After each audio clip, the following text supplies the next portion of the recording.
Hello friends. Did you know that nearly 80% of those who watch my videos aren't subscribed?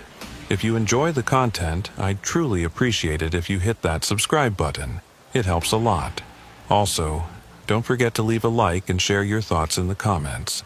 Your interaction not only supports the channel's growth, but also helps these stories reach more people.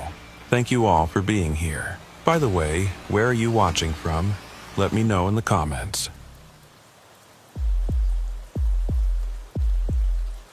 The load was light that night. Just empty chemical drums heading back to the depot in Louisville. I'd been running Interstate 65 through Kentucky for 12 years, knew every curve, every rest stop, every spot where the state troopers like to hide with their radar guns. It was past 2 in the morning when I saw the Buick, parked crooked on the shoulder, hazards still blinking weak orange in the darkness. Door hanging open like someone left in a hurry. I've passed 1,000 abandoned cars over the years. Usually out of gas, maybe a blown tire, sometimes just drunks who wandered off into the woods to take a leak and got lost. But something about this one made me ease off the accelerator. Maybe it was how new the car looked. One of those fancy sedans with the chrome trim and leather seats you could smell from 10 feet away. Maybe it was the way the interior light was still on. Battery not dead yet, which meant it hadn't been sitting there long.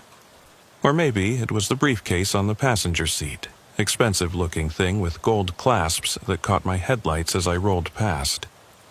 I pulled over about 50 yards ahead and sat there for a minute, engine idling. The CB was quiet, just static and the occasional distant chatter from truckers too far away to make out clearly. I grabbed my flashlight from the glove box, one of those heavy mag lights that doubles as a club if needed, and walked back along the shoulder. The night was humid, that thick Kentucky summer air that makes you sweat just standing still. Crickets were going strong in the grass, and somewhere far off I could hear another rig grinding through its gears on some distant hill. The Buick was a 2018 model, practically showroom fresh. Tennessee plates. When I got closer, I could see papers scattered across the driver's seat, some spilled onto the floor. The keys were still in the ignition, engine off but the electronics still running. Radio playing so soft I could barely hear it. Some talk show host droning on about government conspiracies. I swept the flashlight around the interior. No blood, no signs of struggle, nothing broken, just empty. The briefcase was real leather, the kind that costs more than I make in a month.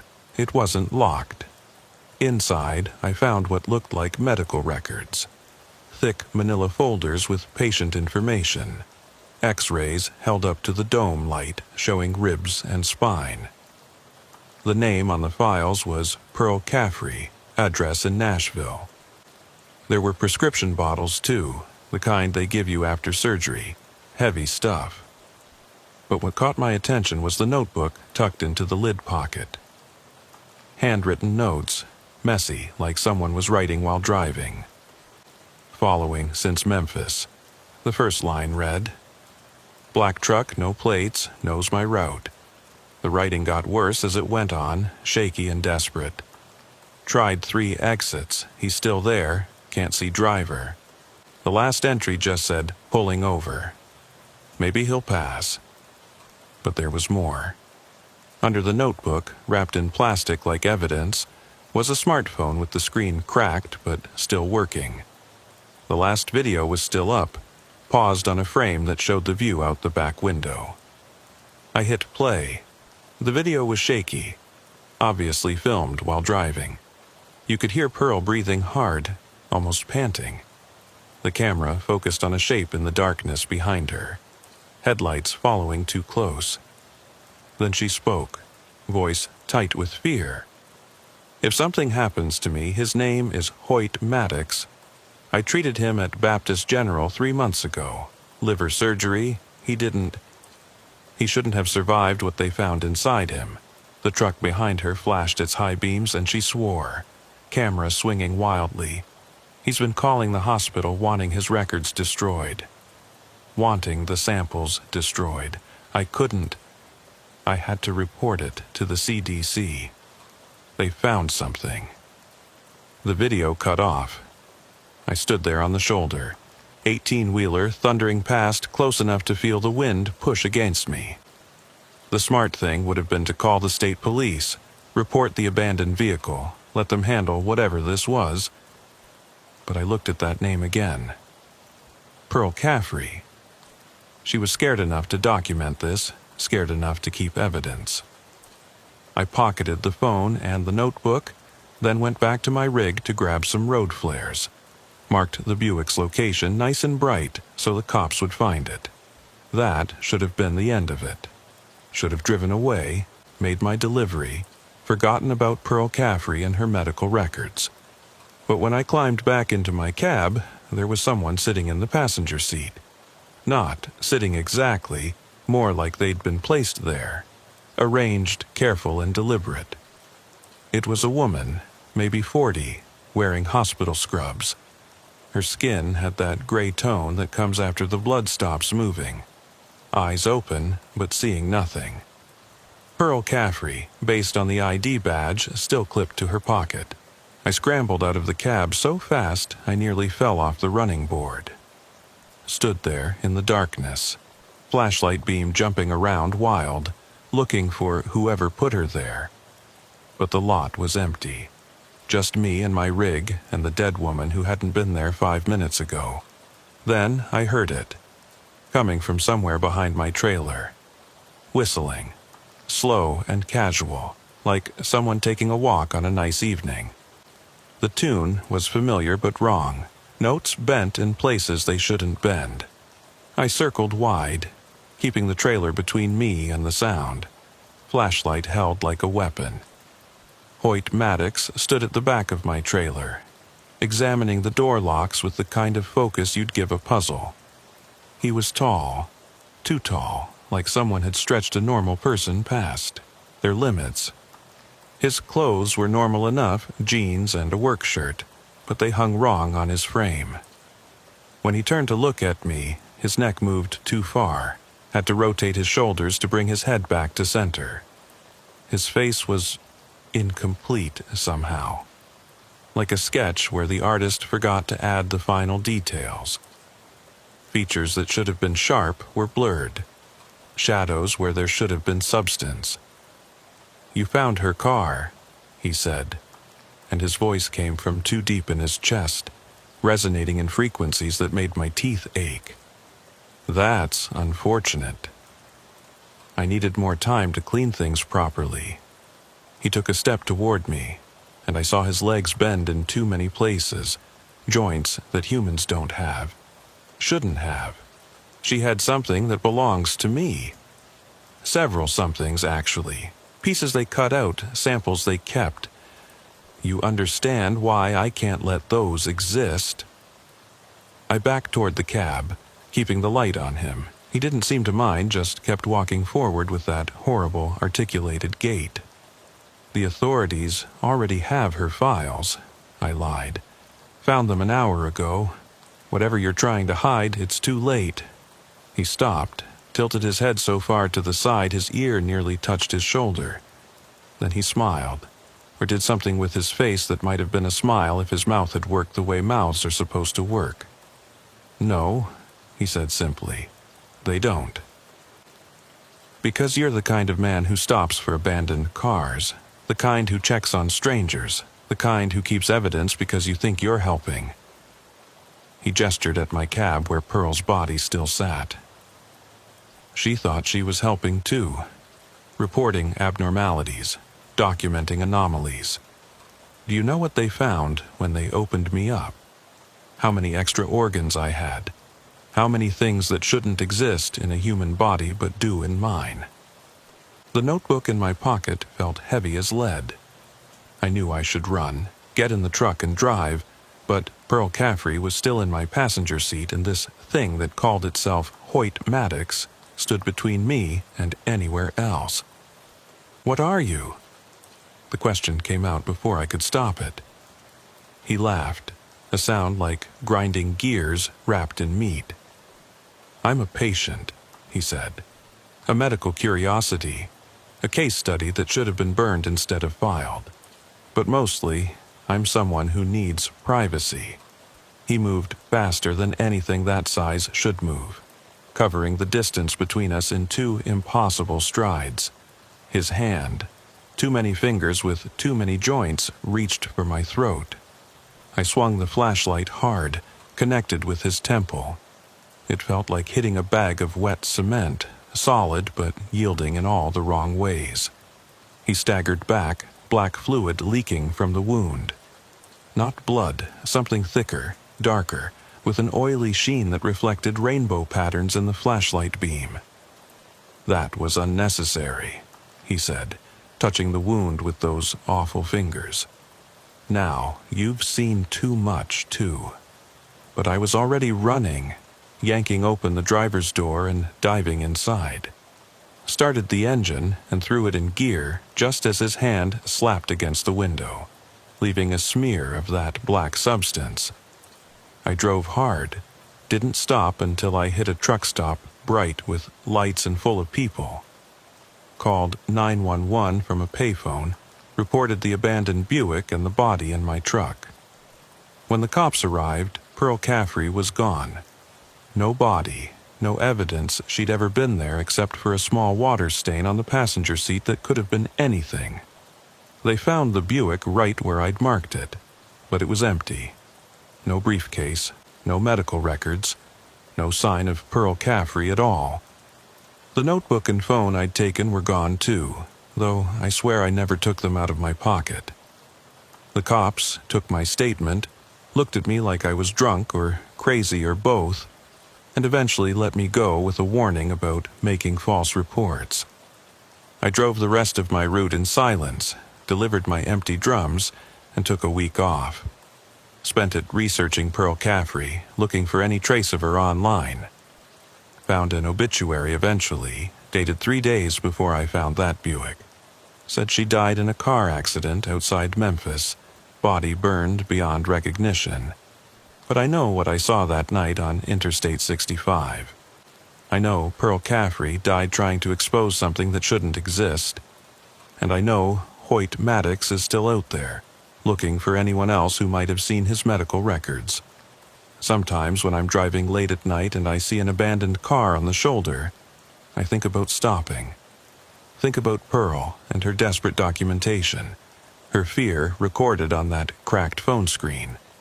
But I don't stop anymore. I keep driving and try not to look in my mirrors too long, because sometimes, just for a second, I see a shape back there. Too tall, moving wrong, following at exactly the same speed I'm going. Waiting for me to pull over, waiting for me to be the kind of man who helps strangers in the dark, the kind of man who stops for abandoned cars on empty highways, the kind who should know better by now but still feels that pull of conscience, that human need to help. That's what got Pearl Caffrey killed, and that's what nearly got me too. I changed my routes after that, stopped running Interstate 65 altogether. But word gets around in trucking circles. Other drivers have seen the Buick, always in different places, always with the door open and hazards blinking, always empty by the time anyone gets close enough to check. And sometimes they talk about seeing someone in their passenger seat afterward, just for a moment, wearing hospital scrubs and trying to say something important. But when they look again, there's nothing there but a small water stain that could be anything at all.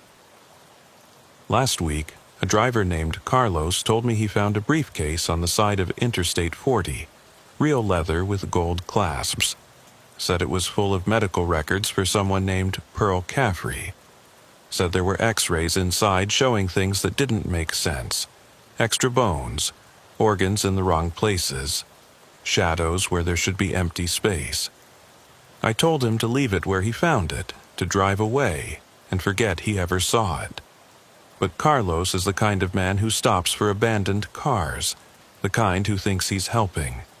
He hasn't answered his phone in 3 days. His rig was found yesterday on a dark stretch of highway near the Tennessee border. Doors open, engine still running, no sign of Carlos anywhere. But there was a water stain on the passenger seat, small and circular, like someone had been sitting there recently. The cops are calling it another missing person case, another trucker who probably wandered off into the woods. They don't want to hear about Pearl Caffrey or Hoyt Maddox or the things that shouldn't exist inside human bodies. But I know the truth. I know what happens to people who find those medical records, who see what Pearl saw in those x-rays and surgical photos.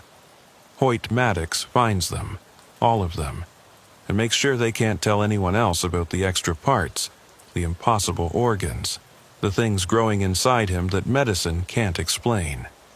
He's patient, methodical, and he never stops looking for the evidence Pearl tried to save. Sometimes I wonder if I'm on his list too, if he knows I saw those files even briefly, if he's just waiting for the right dark highway to finish what he started. I keep driving though, because that's what I do, but I stick to well-lit routes now, busy interstates with plenty of traffic. And I never, ever stop for abandoned cars anymore, no matter how new they look or how recently someone left them. Because somewhere out there, Hoyt Maddox is still hunting for his medical records, still trying to erase the evidence of what he really is.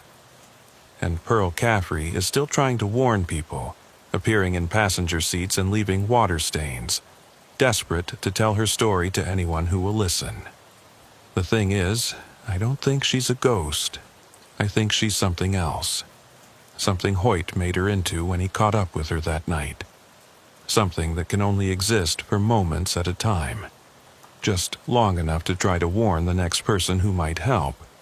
But nobody listens to dead women in hospital scrubs, and nobody believes truckers who talk about bodies that disappear and men with too many joints.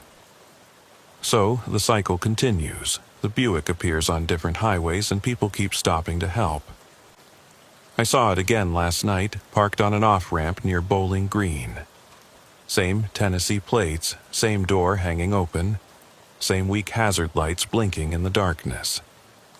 I slowed down, almost stopped. Felt that old pull of conscience telling me to check if someone needed help. But then I saw him in my mirrors, standing at the edge of the trees, tall and wrong and patient, waiting to see what I would do. I pressed the accelerator and kept driving, left the Buick and its mysteries for someone else to find, because that's the thing about highways at night. They're full of abandoned things, cars and people and secrets that should stay buried. And sometimes the kindest thing you can do is keep driving, leave the Good Samaritan impulse for daylight and populated places. Pearl Caffrey learned that too late, and Carlos probably has too.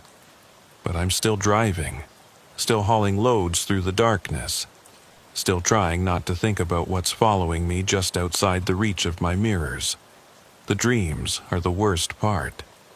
I see Pearl trying to speak, mouth moving, but no sound coming out, holding up x-rays that show impossible things growing inside human bodies. And behind her, always behind her, Hoyt Maddox with his too many joints and his patience of a predator. In the dreams, he tells me it's just a matter of time before I stop for another abandoned car, before my conscience overrides my fear. And maybe he's right. Maybe that's why Pearl keeps appearing in passenger seats, trying to warn people like me who can't quite shake the need to help. But for now, I keep driving. Empty chemical drums to Louisville, full loads back to Nashville. Always on the bright highways, always with other traffic nearby. And when I see abandoned cars on dark shoulders, I remember Pearl Caffrey and her briefcase full of impossible medical records. I remember Hoyt Maddox and his terrible articulated walk. And I keep my foot on the accelerator, eyes forward, trying not to notice the shapes that follow just outside the range of my mirrors, waiting for the night when I finally stop to help. 3 weeks after Carlos disappeared, I got a call from his wife Maria. She was crying, could barely get the words out. Said they found Carlos wandering on a back road in Arkansas, 100 miles from where his truck was abandoned. He was alive, but wrong. Kept talking about medical files and someone named Pearl. The doctors said he'd had some kind of breakdown, maybe drugs, maybe a stroke.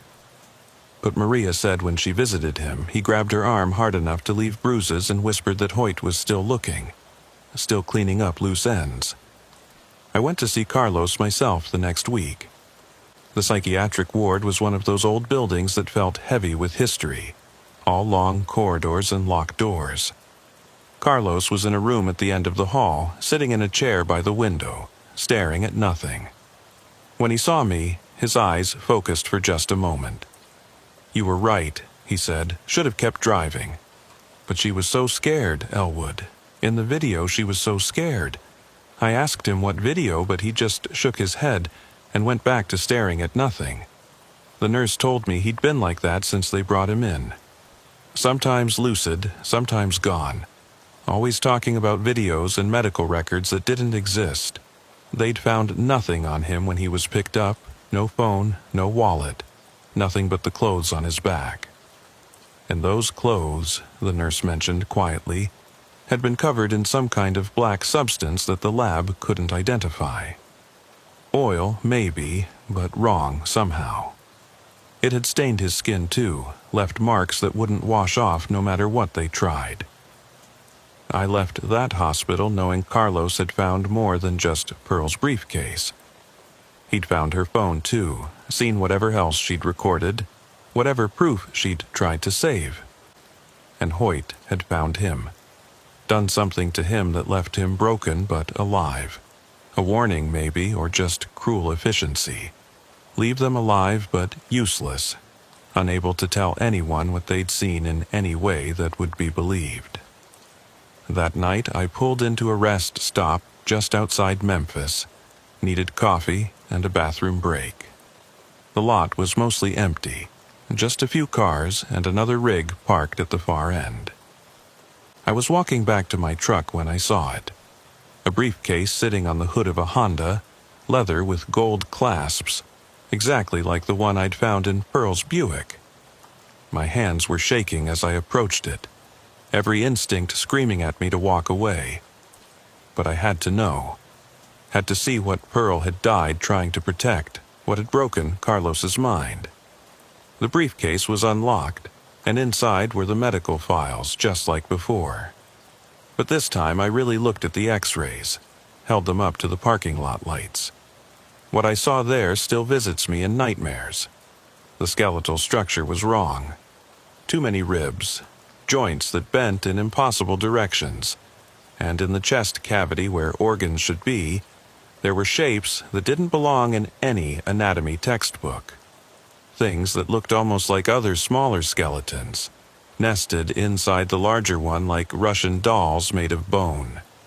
There were surgical photos too, glossy prints that showed things I can't adequately describe, organs that pulsed with their own heartbeat, tissue that had characteristics of both plant and animal, blood that was too dark and moved too slow. The notes in the margins were in Pearl's handwriting, urgent and increasingly frantic. "This isn't human," one said. "CDC must be notified," said another, and at the bottom of the last page, underlined 3 times, "He knows I know." A hand fell on my shoulder and I nearly screamed, but it was just another trucker, older guy with a gray beard and worried eyes. "You okay, son?" he asked. "You look like you've seen a ghost." I slammed the briefcase shut, mumbled something about being tired, and started to walk away. But he called after me. "Hey, that yours?" pointing at the briefcase. I shook my head, kept walking. "Weird," he said. "Could have sworn I saw you put it there." I turned around and the briefcase was gone. The Honda was gone. The old trucker was gone. I was standing alone in an empty rest stop. No other vehicles in sight. No lights except my own rig's parking lamps. The air felt thick, charged, like the moment before lightning strikes. And then I heard that whistle, that same wrong tune I'd heard the night I found Pearl in my cab. It was coming from everywhere and nowhere, surrounding me like fog. I ran for my truck, fumbled with the keys, got inside and locked the doors. The whistling stopped abruptly, replaced by silence so complete it felt like pressure in my ears. Then the CB crackled to life, though I hadn't turned it on. "You're persistent," Hoyt's voice said through the static. "Most people stop looking after the first warning. But you keep seeking, keep searching, keep finding things that were meant to stay lost." "I'm not looking for anything," I said to the empty cab. "I just want to be left alone." The CB crackled again, and this time the voice was different, lighter, female. Pearl's voice. "He can't let you go," she said. "You've seen too much. We've all seen too much. But maybe that's the point. Maybe someone needs to see, needs to remember, needs to know the truth, even if they can't tell it." The radio went dead. I sat there until dawn, afraid to drive, afraid to stay still. When the sun finally came up, the rest stop was full of cars again, families stopping for breakfast, other truckers checking their loads. Normal world reasserting itself like the night had been a dream. But I knew better. I'd seen the x-rays, the surgical photos, the evidence of something wearing a human shape but being something else entirely. I still drive, still haul loads through the night, but I've learned to live with the knowledge that Hoyt Maddox is out there, patient and eternal, cleaning up after himself. And Pearl Caffrey is out there too, in her own way, leaving breadcrumbs for people like me and Carlos, hoping someone will eventually put the pieces together in a way that matters. But I don't think that's possible. Some truths are too big, too strange, too dangerous to ever be properly told. The other night, I was fueling up at a truck stop near Chattanooga when a young driver approached me. Kid couldn't have been more than 25, fresh-faced and eager. He'd heard stories, he said, about abandoned cars and mysterious briefcases, about a trucker named Elwood who'd seen something impossible. He wanted to know if the stories were true. I looked at him, this kid with his whole driving career ahead of him, and I lied. Told him it was all truck stop folklore, stories drivers tell to pass the time on long hauls. But as he walked away, I saw Pearl in my passenger seat again, just for a moment. She was holding up an x-ray, pointing at something in the chest cavity, something that shouldn't exist. And in my mirrors, far back in the shadows beyond the fuel island lights, I could see Hoyt watching, waiting, making sure I kept my mouth shut about the things that grow inside him, the extra parts that make him something other than human. The truth is, some loads are too heavy to carry, even for those of us who make our living hauling weight from one place to another. Pearl tried to carry the truth, and it killed her. Carlos tried, and it broke his mind. And me? I carried just enough to know I should keep driving, keep quiet, and never, ever stop for abandoned cars on dark highways. Because Hoyt Maddox is still out there, still cleaning up, still making sure his medical records stay destroyed. But sometimes, late at night when I'm alone on some empty stretch of interstate, I think about those x-rays. I think about what Pearl discovered in that operating room, what she felt compelled to document and report. And I wonder if there are others like Hoyt, walking around in human shapes, their impossible anatomies hidden under normal clothes and pleasant smiles. I wonder if Pearl's discovery was just the tip of something much larger, much older, much more dangerous than any of us realize. Last month, I heard about another trucker who found a briefcase. Different highway, different state, but the same leather case with gold clasps. He opened it, saw what was inside, and had the good sense to call the CDC directly. They told him it was a hoax, that no such medical records existed, that Pearl Caffrey had never worked at Baptist General. But 2 days later, his rig was found abandoned on a dark stretch of road, doors open, engine running. They found him a week later, walking along a highway 200 miles away, talking about extra organs and impossible bones. The cycle continues. The briefcase appears, someone finds it, someone disappears or goes mad, and Hoyt keeps cleaning up the evidence. And Pearl keeps trying to warn us, appearing in passenger seats, leaving water stains, desperate for someone to understand what she discovered. But understanding might be worse than ignorance. Because once you know what's out there, what's walking among us in human disguise, you can never unknow it. So, I keep driving. I stick to my routes, deliver my loads, and try not to think about what I've learned. But every time I see an abandoned car on the shoulder, every time hazard lights blink in the darkness, I remember that night on Interstate 65. I remember Pearl Caffrey and her desperate attempt to document the impossible. I remember Hoyt Maddox and his terrible patience, and I keep my foot on the accelerator, eyes forward, trying to forget that somewhere out there, things that aren't quite human are walking around in bodies that don't match their X-rays, leaving briefcases on highways for curious truckers to find, perpetuating a cycle of discovery and disappearance that never seems to end. The worst part is knowing that I'm part of it now, part of Hoyt's cleanup routine, part of Pearl's warning system, part of a story that no one will ever fully believe. Sometimes I wonder if that's the real horror, not the impossible anatomy or the extra organs, but the fact that the truth is out there, documented and real, and no one who sees it ever lives to tell it in a way that matters. We just become another missing trucker, another psychiatric patient, another water stain on a passenger seat, another link in a chain that stretches back to that operating room where Pearl Caffrey first saw what was growing inside Hoyt Maddox. I've started leaving notes of my own now, hidden in rest stops and truck stops, tucked into places where only drivers would look. Simple warnings: don't stop for abandoned cars, don't open leather briefcases, don't watch the videos. I don't know if anyone reads them, if anyone takes them seriously. But maybe that's enough. Maybe, if enough of us know to keep driving, to resist that urge to help, Pearl can finally rest and Hoyt can stop his endless cleaning. But I doubt it. Because every night there are new drivers on the road, young and eager and helpful. The kind who stop for abandoned cars and investigate mysterious briefcases.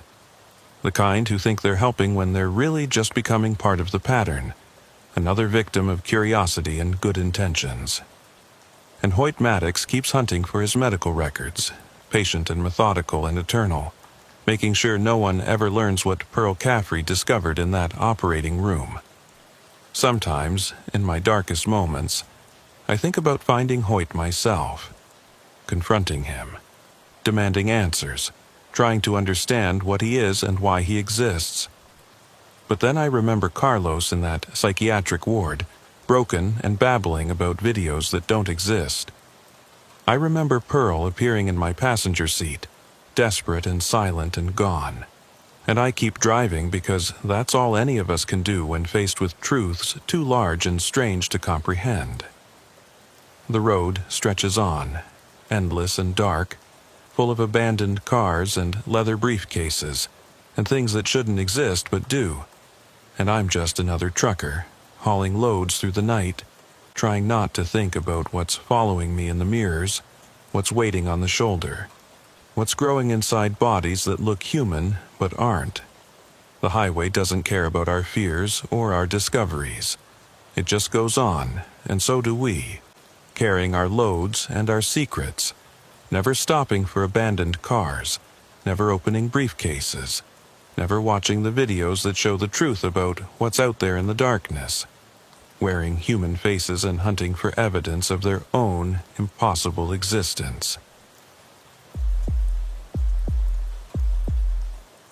The rest stops at 40 miles outside of Amarillo. one of those old concrete structures the state built in the 70s and forgot about. Restrooms that reeked of industrial disinfectant, vending machines that hadn't been restocked since Obama's first term, and parking spaces cracked like dried mud after rain. I'd been driving for 14 hours straight, hauling a load of industrial refrigeration units from Dallas to Denver, and my eyes were starting to play tricks on me. You know that feeling when the white lines start to blur and every shadow looks like a deer about to jump into your path? That's when you need to stop, regulations or no regulations.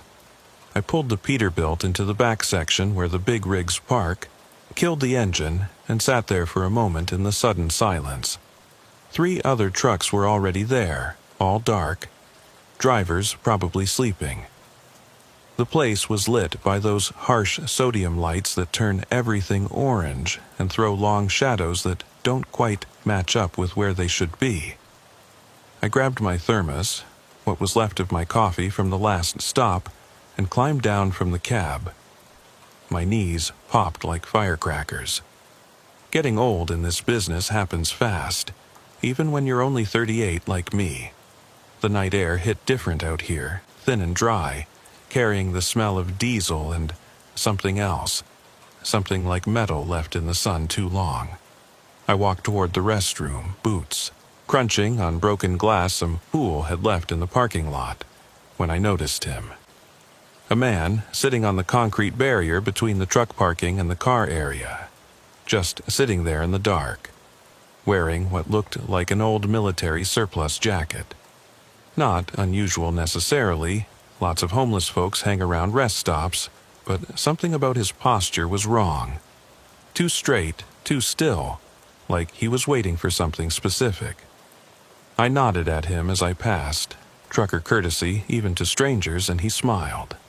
Not a normal smile, but one that stretched too wide, showed too many teeth.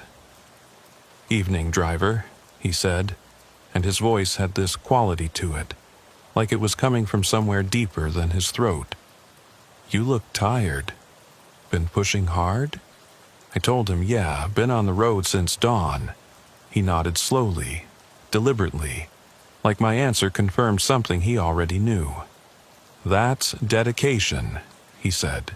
"Not many left who understand dedication." "You play cards?" The question came out of nowhere, threw me off balance. I told him no, I needed to use the facilities and get some sleep. But he stood up, unfolding from that barrier like he had extra joints, and I realized he was tall, maybe 6'5", maybe more. "Just one hand," he said. "I've got a proposition for you. Something that might interest a dedicated man like yourself." He pulled out a deck of cards from his jacket pocket, worn and yellowed with age, held together with a rubber band. I should have walked away. Every instinct I'd developed in 20 years of trucking was screaming at me to get back in my cab, lock the doors, and drive until this place was a memory.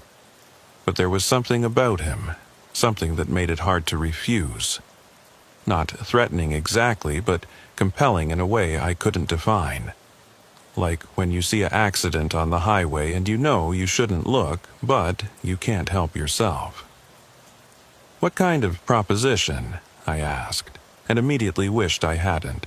He smiled wider, if that was possible, and gestured toward a picnic table near the edge of the lot, barely visible in the shadows between lights. "A game," he said. "One hand a poker. If you win, I'll tell you something that will change your life. If I win." He paused, tilted his head like he was listening to something I couldn't hear. "If I win, you do me a small favor. Nothing illegal, nothing immoral, just a small task." I laughed, but it came out nervous, forced. Told him I didn't play games with strangers in dark rest stops. But he was already walking toward the table, shuffling those old cards with hands that moved too smooth, too practiced. "Silas Hargis," he said over his shoulder. "Not a stranger anymore. And you're Doyle Pennington, out of Fort Worth, running refrigeration units to Denver. Wife named Catherine. daughter named Sophie, been driving for Brennan Transport for 6 years. That stopped me cold. I hadn't told him my name, hadn't mentioned my cargo or destination. My truck had the company logo, sure, but the rest? No way he could know that from just looking at me. How did you... But he was already sitting at the picnic table, dealing cards onto the weathered wood. 5 cards, face down in front of where I would sit, 5 in front of him. I know things, Silas said simply. It's a gift, or a curse, depending on your perspective. Sit, and despite every rational thought in my head, I sat. The bench was cold through my jeans, and I could feel the chill creeping up my spine. He pushed my cards toward me. Look at them.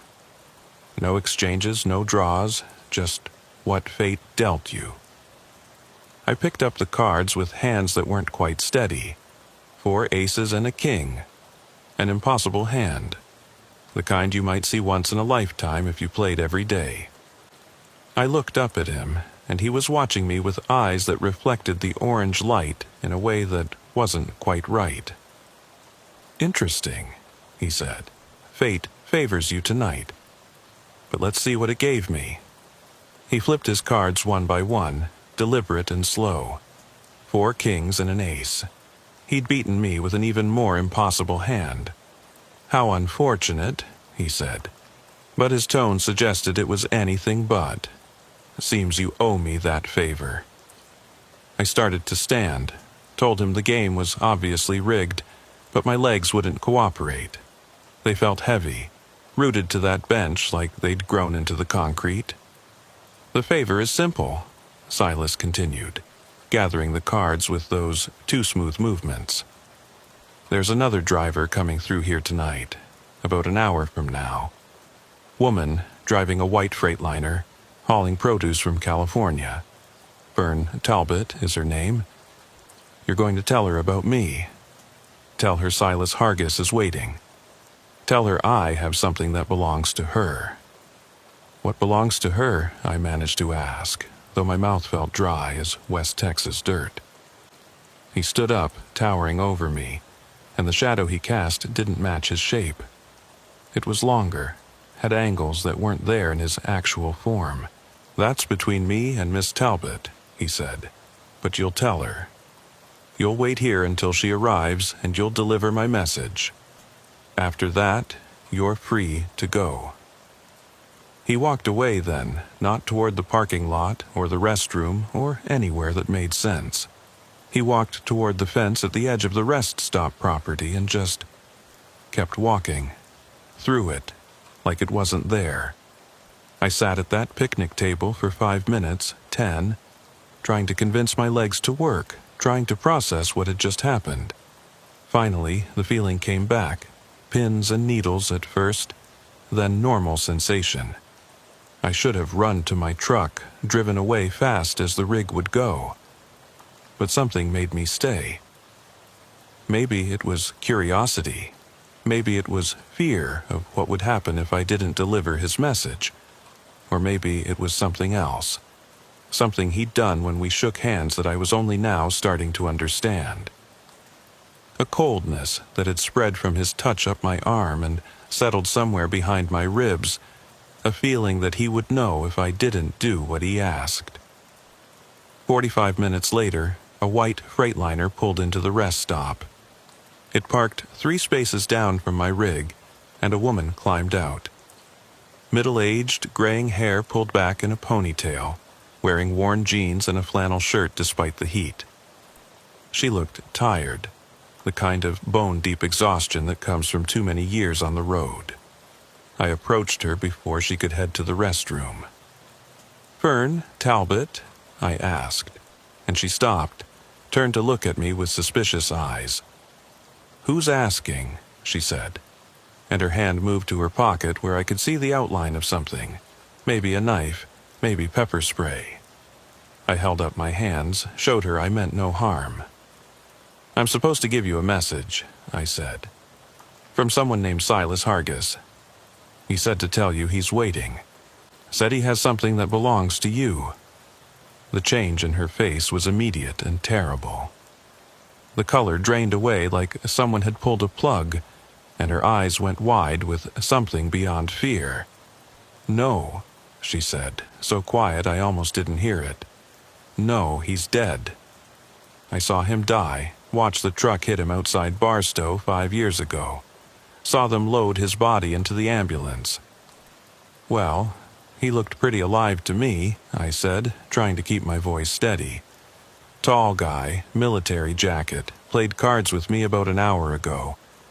She grabbed my arm then, fingers digging in hard enough to hurt. "Did you touch him?" she asked. "Did you shake hands? Did he touch you at all?" I nodded, and she let go like my arm was on fire. "You poor bastard," she said. "You're marked now. He can find you anywhere." "What are you talking about?" "Who is this guy?" But Fern was already backing toward her truck, keys out, hands shaking so bad she dropped them twice. "He's not a guy," she said. "Not anymore." Maybe never was. "He collects things, people who break promises, who owe debts. I thought I'd paid mine, thought the accident." She stopped, looked around the rest stop like she expected him to materialize from the shadows. "What did you owe him?" I asked, but she was already climbing into her cab. "Get out of here," she said. "Drive until you can't drive anymore, then keep going. Don't stop at rest stops, don't stop for anything. Maybe if you're lucky, he'll forget about you." She started the engine, but before she could pull away, something happened to the lights. All the sodium lamps flickered once, twice, then went out completely. The only illumination came from our headlights and the stars, more stars than I'd ever seen, like the light pollution had been erased for miles around. And in that darkness, Silas Hargis stood in the middle of the parking lot, still wearing that military jacket, still smiling that too-wide smile. "Hello, Fern," he said, and his voice carried like he was using a PA system. "It's been a long time. You look well for someone who killed me." Fern's engine revved, and for a second I thought she was going to run him down. But the truck didn't move, wheels spinning in place like the parking lot had turned to ice. "That's not very polite," Silas said, walking toward us with steps that covered too much ground. "And after I've been so patient..." He stopped at her driver's side door, reached up, and tapped on the window with one finger. The glass cracked in a spiderweb pattern from that single touch. "You made a deal," he said. "Your son's life for a decade of service. You gave me 5 years, then arranged that accident. Very clever, hiring that drunk to run me down. But death isn't quite the escape you thought it would be." Fern was crying now, sobbing really, but she rolled down the cracked window. "I couldn't do it anymore," she said. "The things you made me deliver. The people you made me recruit. It was evil." Silas laughed, a sound like grinding gears. "Evil is a matter of perspective," he said. "You didn't think it was evil when your son was dying of leukemia and I offered you a way to save him. Every deal has a price, Fern. You knew that." He turned to look at me then, and his eyes were black, not dark brown or deep blue, but black like holes in his face. "Doyle here is going to help us settle our account," he said. "Aren't you, Doyle?" I wanted to say no, wanted to run, but that coldness in my chest flared up, and I found myself nodding. "Good," Silas said. "Here's what's going to happen. Fern is going to give you something from her truck. A package she's been carrying for the last 5 years, hiding it, keeping it from me. You're going to take that package and deliver it to an address I'll give you. Do that, and we're all square." "What if I don't?" I managed to ask. Silas smiled wider, and for a moment his face wasn't a face at all, but something else. Something that hurt to look at directly. "Then you join my collection," he said. like all the others who couldn't pay their debts. There's always room for one more driver on my special routes. Fern climbed down from her cab, went to the back of her trailer. She returned with a box, maybe 2 feet square, wrapped in what looked like old canvas and tied with rope. It was heavy when she handed it to me, heavier than it should have been for its size, and warm like it had been sitting in the sun. "I'm sorry," she whispered. "I'm so sorry." "The address," Silas said, and suddenly I knew it, could see it in my mind clear as a GPS display. A warehouse in Lubbock off Highway 87, Bay Door 7, leave the package and go.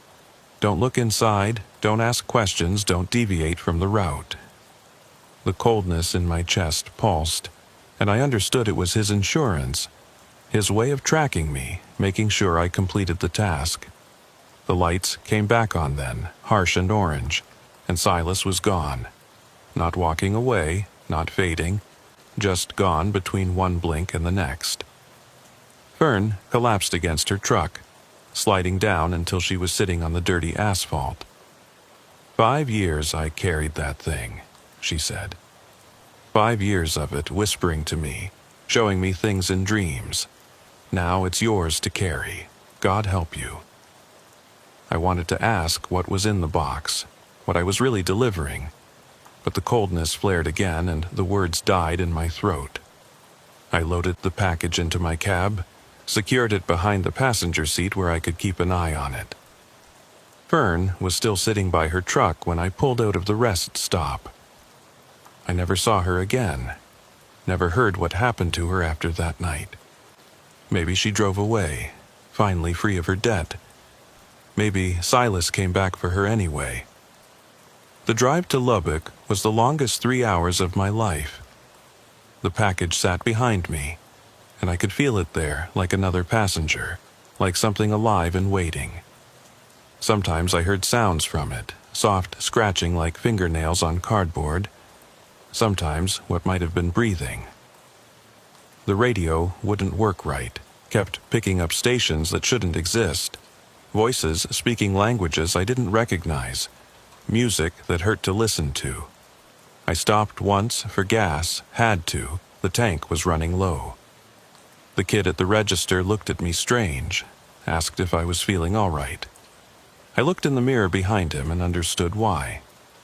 My face was pale, drawn, like I'd aged 10 years in 3 hours, and my eyes had dark circles under them, but not the normal kind from being tired. These were black, like someone had painted them on, and they seemed to move on their own, independent of my blinking.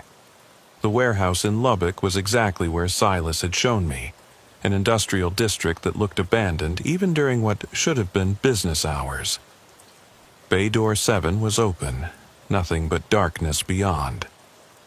I backed the truck up to it, grabbed the package with hands that shook like I had palsy.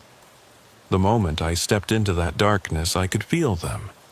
Others like Silas, things that wore human shapes but weren't human, hadn't been for a long time, if ever.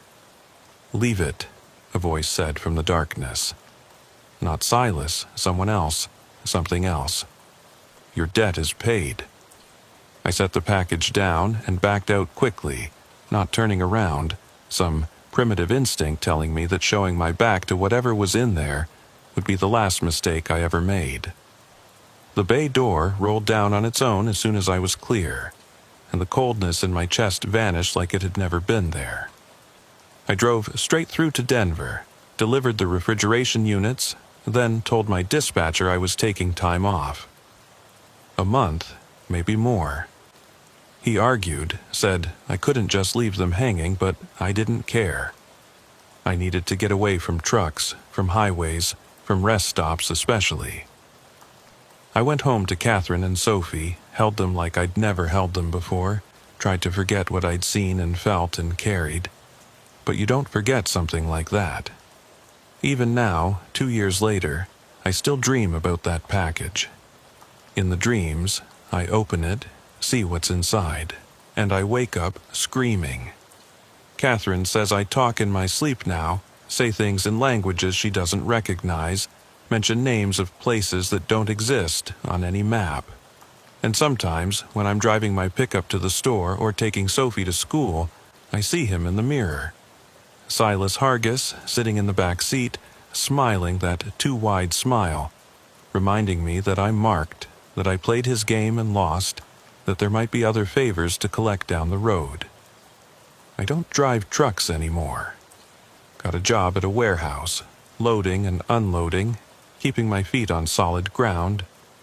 But sometimes I hear about drivers who've gone missing, or who've shown up weeks later with no memory of where they've been, talking about card games at rest stops and packages that need delivering. And I know Silas is still out there, still collecting debts, still playing his games with tired truckers who should know better than to gamble with strangers in the dark. Last month, a driver named Bill came into the warehouse picking up a load. He looked rattled, kept checking over his shoulder, hands shaking as he signed the paperwork. I asked if he was all right, and he looked at me with haunted eyes. "You ever meet a man named Silas Hargis?" he asked. I told him no, lied straight to his face because what else could I do? Tell him the truth, tell him he was marked, that he'd carry that coldness in his chest until he completed whatever favor Silas wanted. Stay away from rest stops, I told him instead. Drive straight through when you can. He laughed, bitter and short. Too late for that, he said. Way too late. He left with his load, and I heard later that his truck was found abandoned on I-40, doors open, keys in the ignition. No sign of Bill anywhere. They found cards scattered on the driver's seat, 4 aces and a king, an impossible hand that hadn't been quite impossible enough. That's the thing about Silas Hargis and his games. The house always wins, even when you think you've got the best hand possible. He deals the cards, he makes the rules, and he collects his debts one way or another. I was lucky, if you can call it that. I delivered his package, paid my debt with someone else's burden. But Fern was right about one thing. Once you're marked, he can find you anywhere. Sometimes I drive by that rest stop outside Amarillo. Can't help myself, like picking at a wound that won't heal. It looks normal during the day, just another tired way station on an endless highway. But at night, when the sodium lights turn everything orange and throw those long shadows, I can see him sometimes.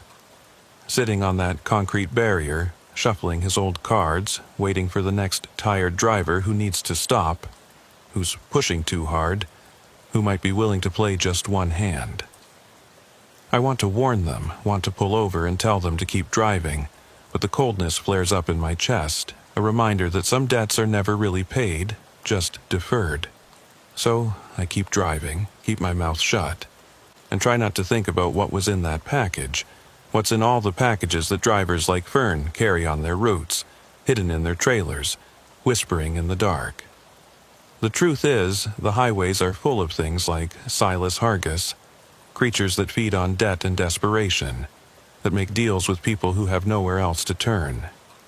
They wait at rest stops and truck stops, at way stations and lonely stretches of road, looking for drivers who are tired, scared, desperate enough to play their games. And once you play, once you lose, you become part of their network. Another link in a chain that stretches across every interstate and back road in America.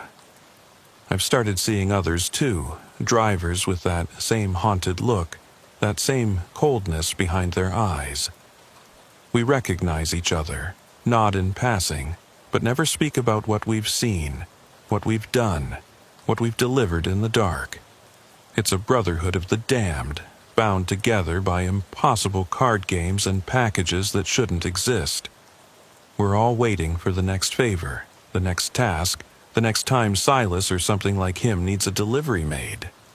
Catherine thinks I'm paranoid, says I need therapy, maybe medication. She doesn't understand why I won't take road trips anymore, why I insist we fly everywhere, why I break out in cold sweats when we pass a rest stop. Sophie asks why Daddy doesn't drive trucks anymore, why he seems scared of the highway. I tell her it's because I want to spend more time at home, but she's smart, knows there's more to it than that. The worst part is knowing it's not over. That coldness in my chest isn't gone, just dormant, waiting. Silas Hargis didn't release me, he just put me on hold, filed me away for future use. One day, maybe tomorrow, maybe years from now, I'll feel that coldness flare up again, and I'll know it's time for another favor, another package, another delivery to a dark warehouse where things that human wait to receive what's theirs. And I'll do it because the alternative is worse. I've heard stories about drivers who refused their second favor, who tried to run or hide or fight back. They don't die, not exactly. They become something else, something that serves Silas and his kind more directly. They drive trucks that don't appear on any company register, hauling loads that don't show up on any manifest, making deliveries to addresses that don't exist in our world but do in theirs. There's a whole shadow economy out there, running parallel to the real one, using our highways and our trucks and our drivers to move things that shouldn't be moved. And once you've glimpsed it, once you've been part of it, you can never really leave. You just exist in the space between, marked and waiting, hoping that the next knock on your door isn't Silas Hargis with his old deck of cards and his too wide smile, ready to deal another impossible hand. I keep thinking about Fern Talbot, wondering if she really got free, or if she's out there somewhere, driving her white Freightliner on routes that don't appear on any map, delivering packages for creatures that used to be human or never were. I think about that package I delivered, what might have been inside, what purpose it served in whatever dark economy Silas operates. And I think about all the other drivers out there tonight, pulling into rest stops, tired and vulnerable, about to meet a tall man in a military jacket who wants to play just one hand of cards. If you're reading this, if you're a driver, take my advice. Don't stop at rest stops at night unless you absolutely have to. If you see a tall man in a military jacket, keep walking. If someone offers to play cards with you, especially if they seem to know things about you they shouldn't know, run. Get in your truck and drive until you can't see that place in your mirrors anymore. Because once you sit down at that table, once you pick up those cards, you're playing a game where the rules aren't what they seem, and the stakes are higher than you can imagine. The house always wins, and Silas Hargis is the house. He's been the house for longer than anyone knows, collecting debts and favors and souls, building his network one desperate driver at a time. And somewhere out there, at a rest stop you haven't reached yet, he's waiting with his deck of impossible cards, ready to make you an offer you can't refuse, ready to add you to his collection of marked drivers who deliver packages in the dark and try to forget what they've become part of. I see him sometimes in my dreams, still sitting at that picnic table, still shuffling those cards with his too smooth hands. In the dreams, I always sit down again, always play another hand, always lose. And when I wake up, that coldness in my chest is a little stronger, a little deeper, like it's growing, like it's becoming something more than just a mark. Maybe that's how it starts, how drivers like me become things like Silas, one cold night and one bad hand at a time. So I wait, and I watch, and I try to pretend that my life is normal, that I'm just another warehouse worker with a wife and daughter and a past I don't talk about.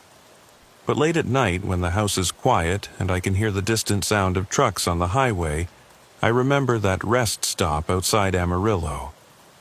I remember Silas Hargis and his impossible cards, Fern Talbot and her terrible burden, and the package that whispered in the dark all the way to Lubbock. And I know that somewhere out there, another driver is pulling into a rest stop, tired and alone, about to meet a stranger who wants to play a friendly game of cards. The cycle continues, the network grows, and Silas Hargis smiles his too wide smile. dealing hands that can't be won, collecting debts that can never really be paid. That's the game. That's always been the game, and once you sit down at that table, you're playing whether you want to or not, for stakes you won't understand until it's far too late to fold. The stretch of Highway 287 through North Texas at 3 in the morning is about as empty as roads get in America. Nothing but mesquite trees and oil derricks, the occasional armadillo that didn't make it across, and miles of asphalt that seems to shimmer even in the darkness. I'd been hauling a load of construction equipment from Oklahoma City down to Houston, making good time on account of the roads being clear and the weather holding steady. 23 years I'd been driving these routes, and I'd gotten pretty good at reading the rhythms of the night, knowing which stretches to push through and which ones to take careful. That's why the lights in my mirror didn't sit right with me from the start. Red and blue, sure, but the pattern was off. Texas DPS runs a specific configuration on their light bars, and after 2 decades of seeing them in your mirrors, you get to know them like you know your own heartbeat. These were close but not quite, like someone had studied them from a distance but missed the details that matter. Still, you don't ignore police lights, not if you want to keep your CDL and your job, so I started easing over to the shoulder. The Peterbilt rumbled to a stop on a particularly dark stretch. No streetlights for miles, just scrub brush and the distant glow of pump jacks working through the night. I kept the engine running, hazards on, and waited. Standard procedure as the officer approaches. You keep your hands visible. You be polite and professional even if you're tired as hell and just want to make your delivery deadline. But this one, he sat back there for a long time, maybe 5 minutes, lights still spinning but no movement from the vehicle. When he finally got out, something was immediately wrong with how he moved. Too casual, like he was walking up to chat with a friend rather than conducting a traffic stop. No hand on his weapon, no defensive positioning, just a leisurely stroll up the passenger side of my truck. He was tall, wearing what looked like a Texas Highway Patrol uniform, but even in the dark I could tell it wasn't quite regulation. The badge was too shiny, caught the light wrong, and the hat sat at an angle that no real trooper would tolerate. He knocked on my passenger door 3 times, deliberate and slow. I leaned over and rolled down the window, and that's when I got my first good look at his face. Clean-shaven, maybe 35, with eyes that were too calm for a night shift traffic stop. Real cops have a certain tension to them out here, always watching for threats, always ready. This guy looked like he was enjoying himself. "Evening, driver," he said, and his accent was all wrong. Not Texas, not Oklahoma, something else, something that sounded practiced but not quite natural. "License and registration, please." I handed them over through the window, watched him study them with a flashlight that looked like it came from a hardware store rather than police supply. "Virgil Boone," he read out loud, like he was tasting the name. "That's a good strong name. Biblical. That should have been my second warning. Real cops don't make small talk about your name during a traffic stop." But I was tired, had been driving for 11 hours straight, and my brain wasn't firing on all cylinders. "Is there a problem, officer?"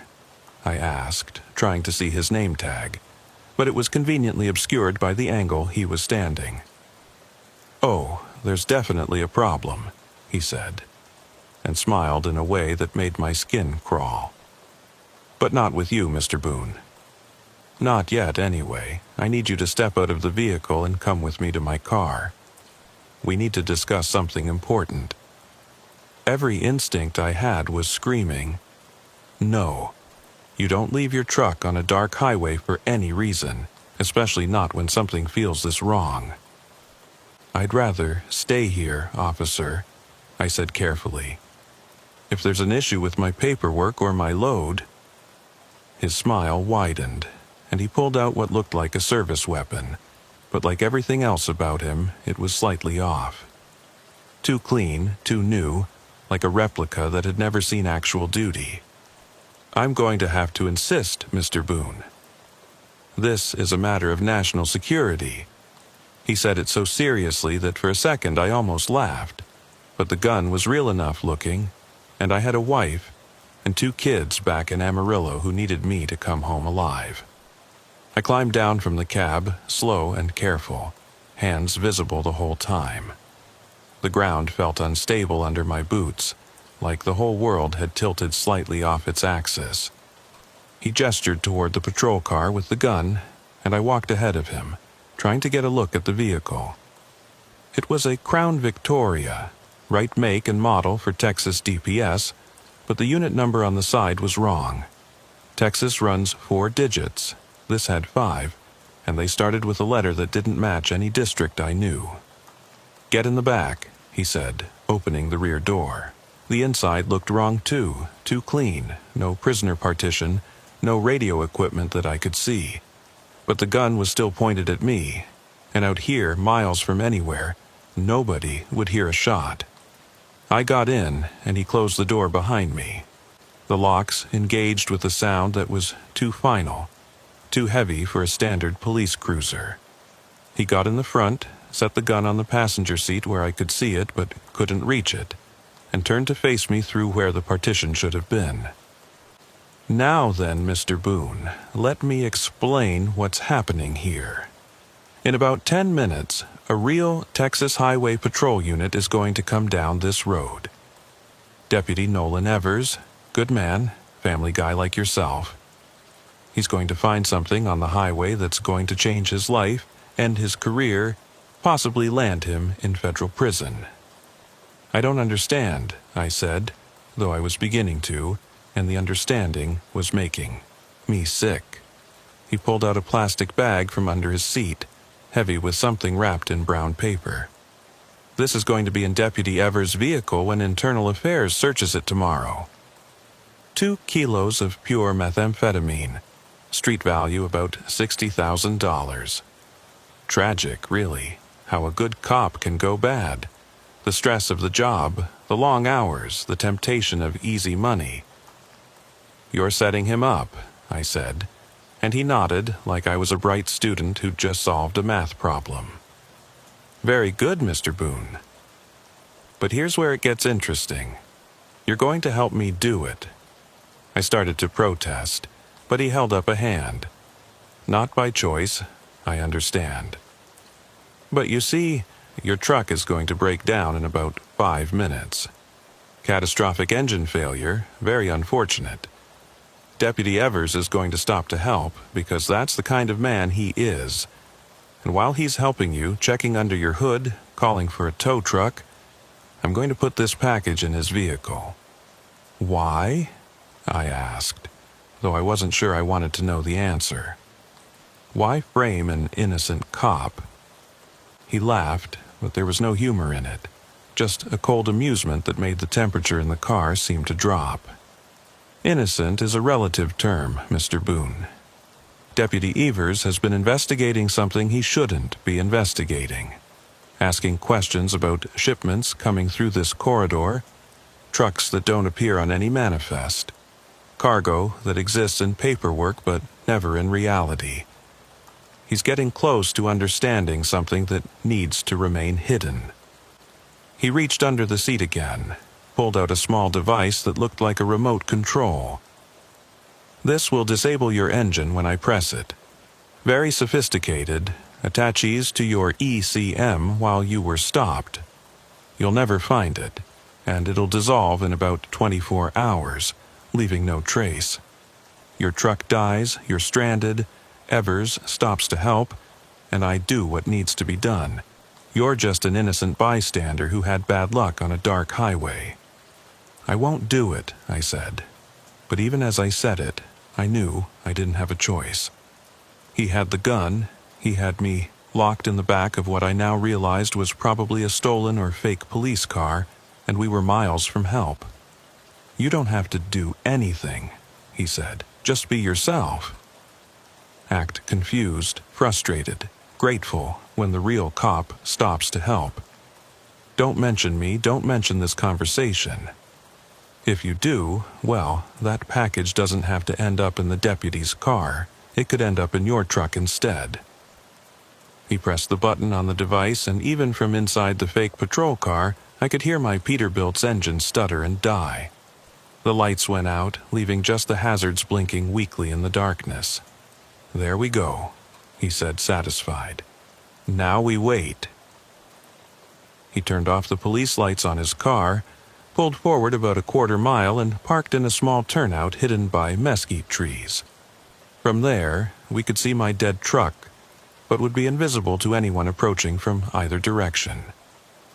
We sat in silence for maybe 7 minutes before I saw headlights approaching from the north. Real police lights this time, the pattern I knew by heart. The patrol car slowed, then pulled in behind my truck. Deputy Nolan Evers got out, and even from a distance I could see he was everything the fake cop had described. Mid-40s, built like someone who took the job seriously, moved with the careful confidence of a veteran officer. He approached my truck cautiously, hand near his weapon but not on it, flashlight sweeping the cab and the surrounding area. "This is your cue, Mr. Boone," the fake officer said, unlocking the rear door. "Walk back to your truck. Act surprised to see him. Tell him it just died on you, no warning. Be grateful for the help. And remember, I'll be watching. I'll know if you try to warn him." He held up the bag of drugs. "This can go in his car or yours." "Your choice." I got out and started walking back toward my truck, legs feeling like they were made of water. The deputy saw me coming. His hand went to his weapon, and I raised my hands immediately. "That's my truck, officer," I called out. "Engine just died on me. I was trying to find a signal to call for help. It wasn't entirely a lie, which made it easier to sell." Deputy Evers relaxed slightly but remained professional. "Where were you, sir?" he asked, and I could see him trying to piece together why I was walking from the wrong direction. "Call of nature," I said, gesturing vaguely at the brush. "Figured I'd be here a while. Might as well take care of business." He nodded, seemed to accept it. "Let's take a look at your engine, see if we can get you back on the road." I popped the hood, and we both leaned in with flashlights. Everything looked normal, no obvious problems, which of course there wouldn't be with whatever electronic device the fake cop had used. "Might be the ECM," Deputy Evers said, his Texas accent real and comfortable. "These newer trucks, everything's run by computer. One glitch and the whole thing shuts down. He straightened up, wiped his hands on his pants. "I'll call you a tow, get you to a shop in Childress. They're good people, won't gouge you too bad." While he was on his radio, I saw movement in my peripheral vision. The fake cop, now dressed in different clothes, just jeans and a dark jacket, was approaching the deputy's vehicle from the blind side. He moved like smoke, silent and smooth, had the rear door open and closed in maybe 3 seconds. The package was in, the trap was set, and Deputy Evers had no idea his life had just been destroyed. The tow truck took an hour to arrive, during which time Deputy Evers stayed with me, sharing coffee from his thermos, talking about his kids, his wife who worked as a nurse in Amarillo. He was a good man, I could tell, the kind of cop you want out there on the dark highways, looking out for people. And I sat there, sick to my stomach, knowing what was waiting for him, what would happen when Internal Affairs got their anonymous tip tomorrow. When the tow truck finally arrived and hooked up my rig, Deputy Evers shook my hand. "You be safe out there, Mr. Boone," he said. "These roads can be dangerous at night. Never know what kind of people you might run into." I wanted to warn him, wanted to scream that he needed to check his vehicle, that he was being set up. But somewhere out there in the darkness, I knew the fake cop was watching. waiting to see if I'd keep my mouth shut. I kept my mouth shut. The tow truck driver hauled me to Childress, where a mechanic found nothing wrong with my truck.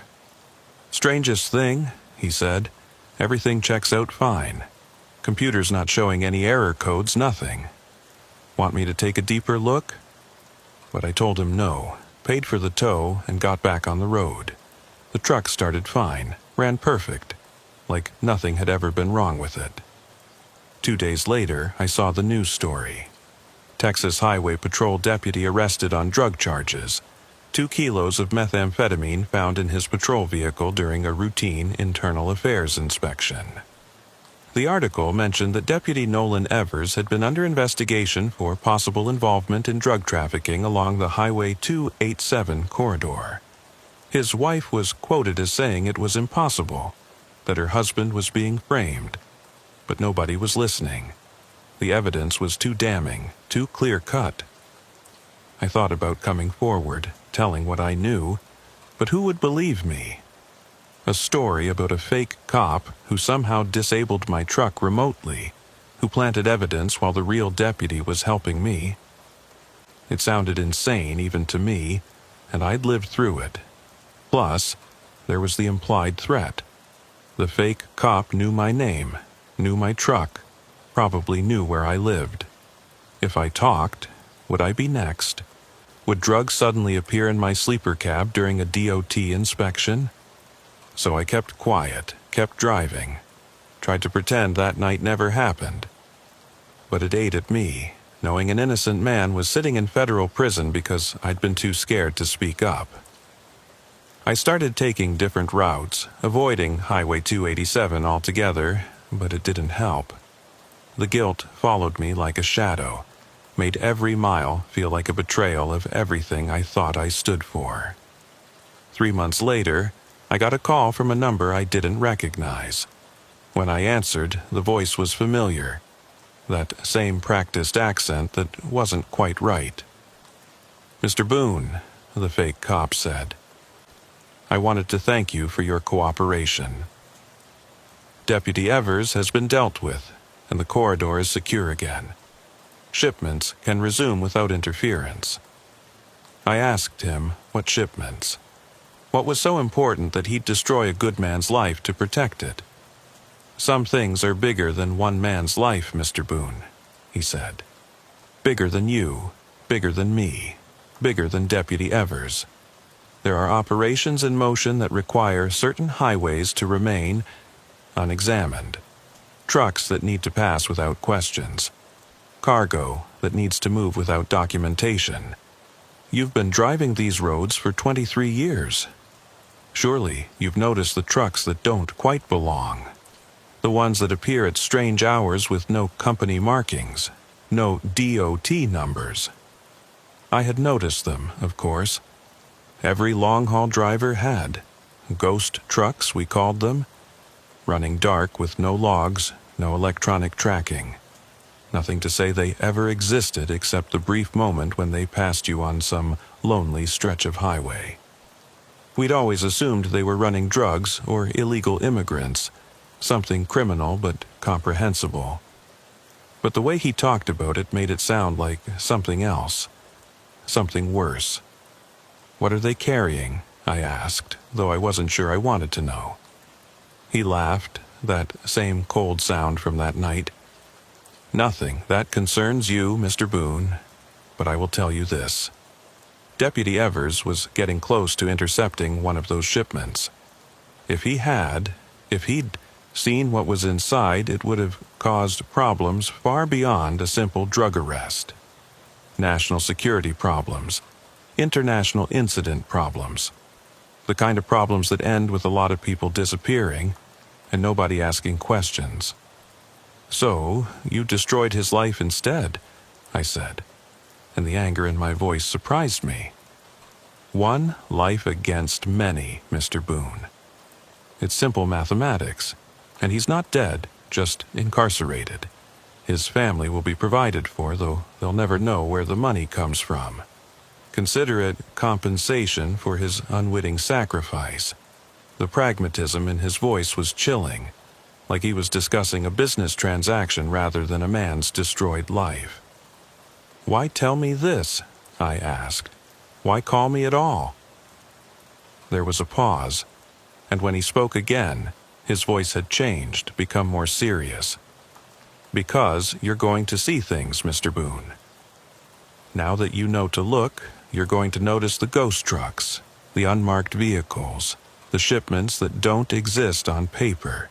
And when you do, you're going to remember Deputy Evers. Remember what happens to people who look too closely. You're going to keep your eyes on the road and your mouth shut. Consider yourself warned and educated." The line went dead, and I never heard from him again. But he was right about one thing. I did start seeing things. Convoys of unmarked trucks running in perfect formation at 3 a.m., taking exits that led to facilities that didn't appear on any map.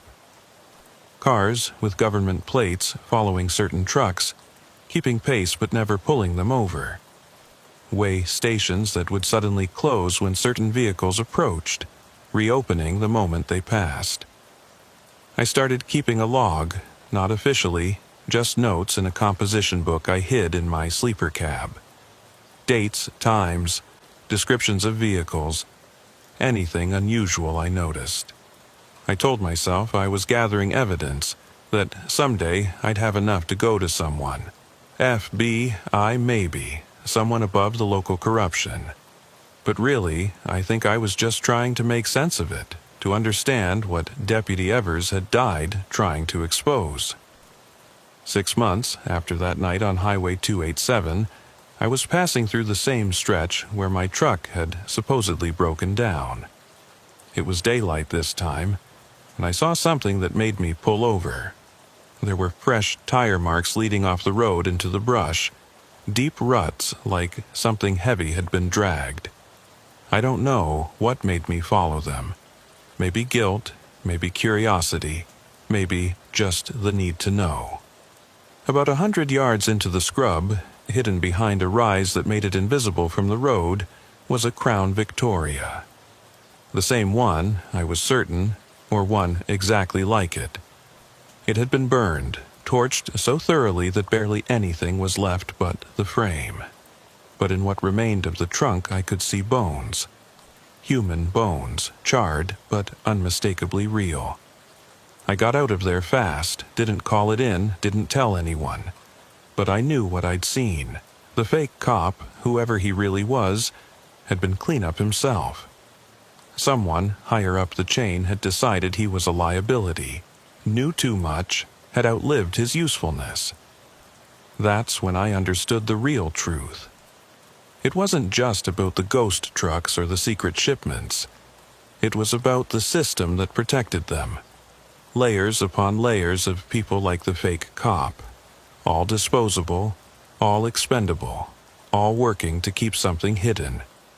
And Deputy Evers hadn't just been investigating drug trafficking. He'd stumbled onto something much bigger, much darker, something that required an entire infrastructure of lies and violence to protect. I thought about his family, his wife the nurse, his kids growing up thinking their father was a corrupt cop who'd betrayed his badge for drug money. The real betrayal was mine, sitting in that fake patrol car, walking back to my truck, playing my part in the frame-up because I was too scared to fight back. Every time I drive past that stretch of Highway 287, I think about stopping, telling someone, anyone, what really happened that night. But then I remember the bones in the burned car, remember the ghost trucks that still run their secret routes, and I keep driving. The truth is, there are things happening on America's highways that most people can't imagine. Not just drug running or human trafficking, but something else. Something that requires the destruction of good cops and the cooperation of scared truckers. I've never found out what's really in those unmarked trucks. What cargo is so sensitive that it requires this level of protection, this willingness to destroy lives.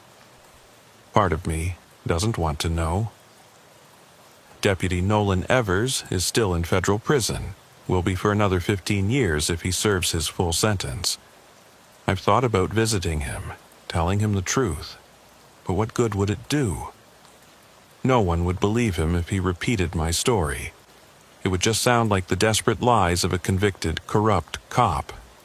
So he sits in his cell, knowing he's innocent but unable to prove it, while I drive these highways, free but carrying the weight of what I know, what I didn't do. Sometimes, late at night on empty stretches of road, I see vehicles that might be unmarked police cars in my mirrors. The lights never come on. They never pull me over, but they follow for a while, keeping pace, reminding me that I'm still being watched, that my cooperation that night bought me continued surveillance rather than freedom. I'm a part of the system now, whether I wanted to be or not, complicit in whatever secret commerce flows through these dark highways. Last week I picked up a load in Dallas, heading for Denver, same route I've run 100 times. But at the shipping office, the manager pulled me aside. "There's been a route change," he said, handing me paperwork that directed me away from Highway 287, adding 50 miles to the trip. "Department of Transportation recommendation," he explained, but something in his eyes said he knew more than he was saying.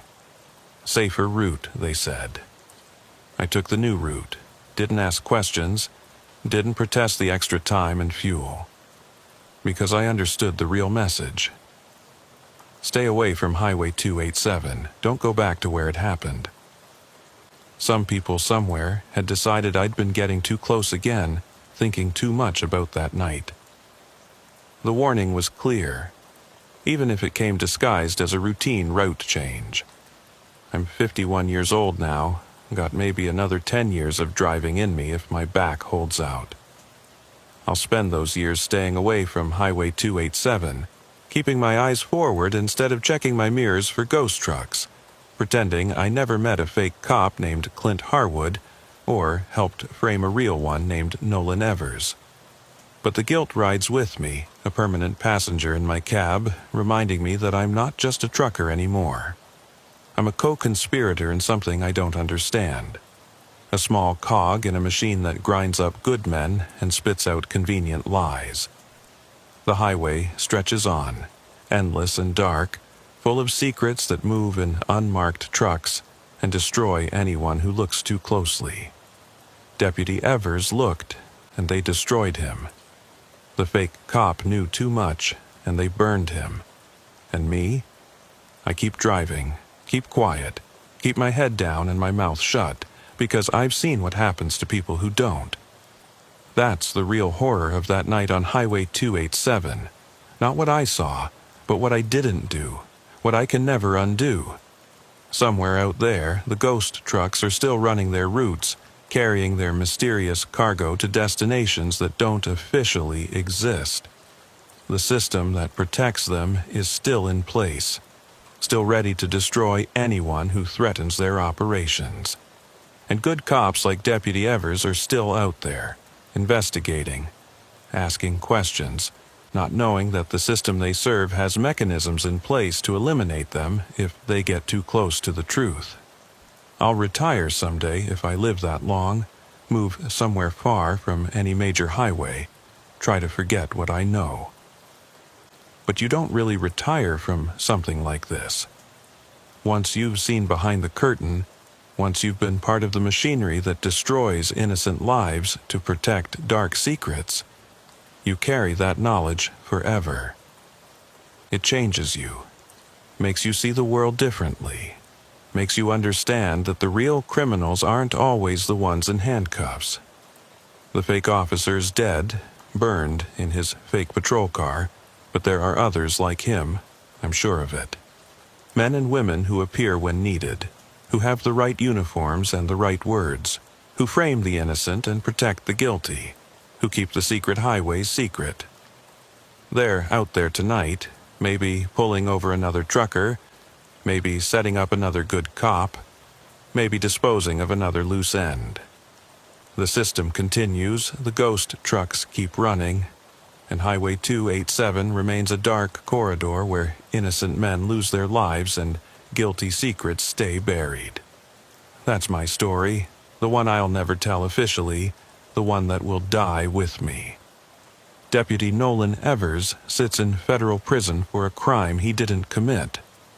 His family lives with shame that isn't theirs, and I drive on through the darkness, knowing I was part of it, knowing I could have stopped it, knowing I didn't.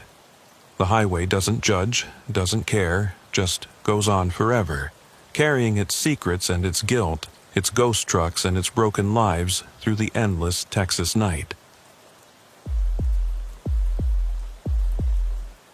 The minivan was parked at an angle on the shoulder of Interstate 44, about 30 miles east of Joplin, Missouri. It was one of those newer Honda Odysseys, silver paint catching my headlights as I approached, hazard lights blinking that desperate rhythm that always makes my chest tighten. 28 years of driving truck. You see a lot of breakdowns, a lot of people needing help. Most times it's nothing, just a flat tire or overheated engine. But sometimes, especially at 2 in the morning on a stretch of highway that doesn't see much traffic, it's something else entirely. I was hauling paper products from a mill in Arkansas up to a distribution center in Kansas City. Light load that had my trailer sitting high and catching every gust of wind. The December cold had settled in hard that year, temperatures dropping into the 20s, which is why seeing a family standing outside their vehicle immediately set off my internal alarms. You don't stand outside in that kind of cold unless you have to, especially not with kids, which I could see there were, 2 of them, bundled in winter coats but still visibly shivering. The man was waving his arms as I approached, that universal distress signal of someone who desperately needs help. He looked to be in his 40s, beard going gray, wearing a fleece jacket that wasn't nearly warm enough for the weather. I eased the Kenworth onto the shoulder about 50 feet ahead of them and set the brakes. Grabbed my heavy coat and a flashlight, though I kept my phone in my hand ready to dial 911 if needed. "Thank God you stopped," the man said as I approached, and his voice had that edge of genuine panic that's hard to fake. "We've been here for 2 hours, no cell service, heater's not working, and the kids are freezing." I could see the family clearly now in the dome light from their open door. The wife was in the passenger seat, younger than him by maybe 10 years, pretty in that tired way mothers of young children often are. The kids were in the back, a girl maybe 12, and a boy who couldn't have been more than 8. "What happened?" I asked, keeping my distance but trying to sound friendly. The man, who introduced himself as Ephraim McCord, explained that the engine had just died. No warning, no strange noises, just sudden complete failure. Then the battery seemed to drain immediately after, killing the heater and most of the electronics. "It's like something just sucked all the power out of it," he said. And there was something in his eyes when he said it. A flicker of something that might have been fear or might have been something else. The daughter got out of the van then, and immediately something felt off about her. She was beautiful, unusually so for a girl that young, with long auburn hair and eyes that seemed too knowing. "Ah, I'm Delia," she said, and her voice didn't match her age either. Too mature, too composed for a 12-year-old who'd been sitting in a cold car for 2 hours. "Thank you for stopping, Mr. Tuttle." I hadn't told them my name yet. I was sure of it. My truck had the company name on the door, but not my personal name. "How did you know my name?" I asked. And Ephraim stepped between us quickly, putting a hand on his daughter's shoulder. "She must have seen it on your truck somewhere," he said, but his smile was forced. "Kids notice everything, you know how it is." But I knew she hadn't seen it anywhere, because it wasn't displayed anywhere visible. "Listen," Ephraim said. changing the subject with the desperation of someone who needed to control the conversation. "I know this is a huge ask, but could you possibly give us a ride to the next town? Just to somewhere warm where we can call for help? The kids are freezing, and my wife, she's not handling this well." I looked at the wife, who hadn't said a word yet, hadn't even looked at me. She was staring straight ahead through the windshield at nothing, hands folded in her lap like she was in church. Every rule of the road says you don't let strangers in your cab. Insurance forbids it, common sense forbids it, and 28 years of experience screams against it. But it was 20 degrees outside, and there were kids involved, and what kind of man would I be if I left a family stranded in the cold? "I can call for help on my CB, I offered, trying to find a middle ground. "Get a tow truck out here, maybe a state trooper." "No," Delia said sharply, and both her parents turned to look at her with expressions I couldn't read. "I mean," she continued, softening her tone, "we've already tried that.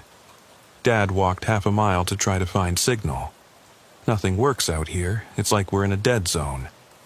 She stepped closer to me and I noticed she wasn't shivering despite the cold. "Please, Mr. Tuttle, we just need to get somewhere safe." The boy spoke for the first time then, his voice small and scared. "The bad men might come back," he said, and his mother finally moved, reaching back to put a hand over his mouth, but it was too late. "What bad men?" I asked, and the family exchanged looks that told a whole story without words. Ephraim sighed, his shoulders sagging. "We had some trouble at a rest stop about an hour back," he said carefully. "Some guys were hassling us, following us. That's why we were driving so late, trying to get away from them." It was plausible enough, and it added urgency to their situation.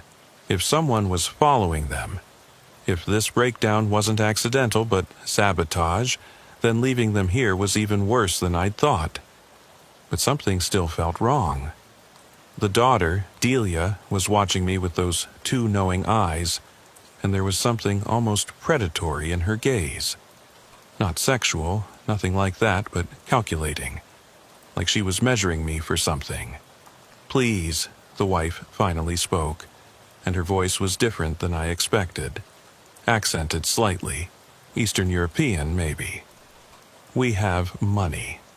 We can pay you. $500 just for a ride to the next town." She pulled out a wallet, showed me cash, crisp hundreds that seemed out of place for a family driving an older minivan.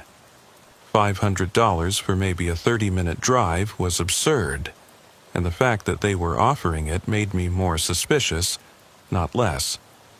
But then the boy started crying, real tears, the kind that come with genuine fear and cold, and my resolve weakened. "All right," I heard myself saying, "but we do this my way. I'm calling it in on the CB first, letting dispatch know I'm transporting a family, and everyone stays where I can see them." They gathered what they needed from the van quickly, 2 backpacks and a small cooler. Delia carried a canvas bag that looked heavy for its size, holding it carefully like it contained something fragile. As we walked to my truck, I noticed she stayed close to me, closer than seemed natural for a young girl with a stranger. The cab of a Kenworth W900 isn't designed for 5 people. I had the sleeper compartment, but that was my private space with my personal belongings.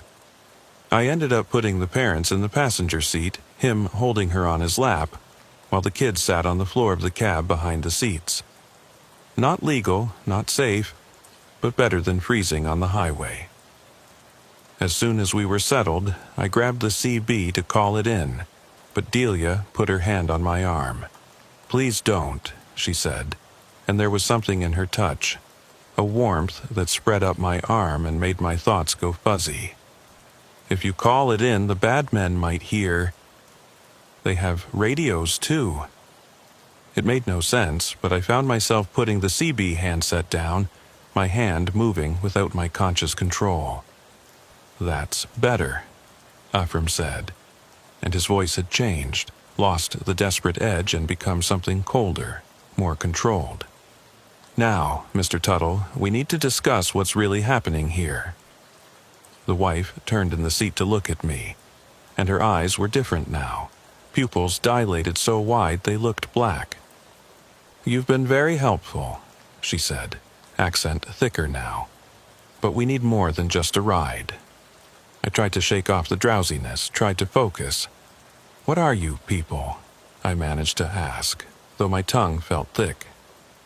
Delia laughed, a sound too old for her apparent age. "We're a family," she said. "Just not the kind you're thinking of." Ephraim found me first, saved me from something worse than death. Then we found Magdalena. She gestured to the woman. And finally, little Thomas. "We take care of each other, protect each other, feed together." "Feed?" I asked, though I wasn't sure I wanted to know.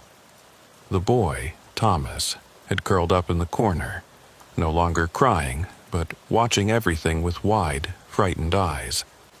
He seemed as scared of his family as he had been of the supposed bad men.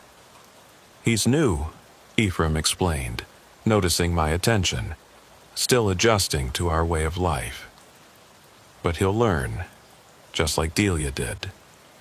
The truck was rolling now, though I didn't remember starting to drive.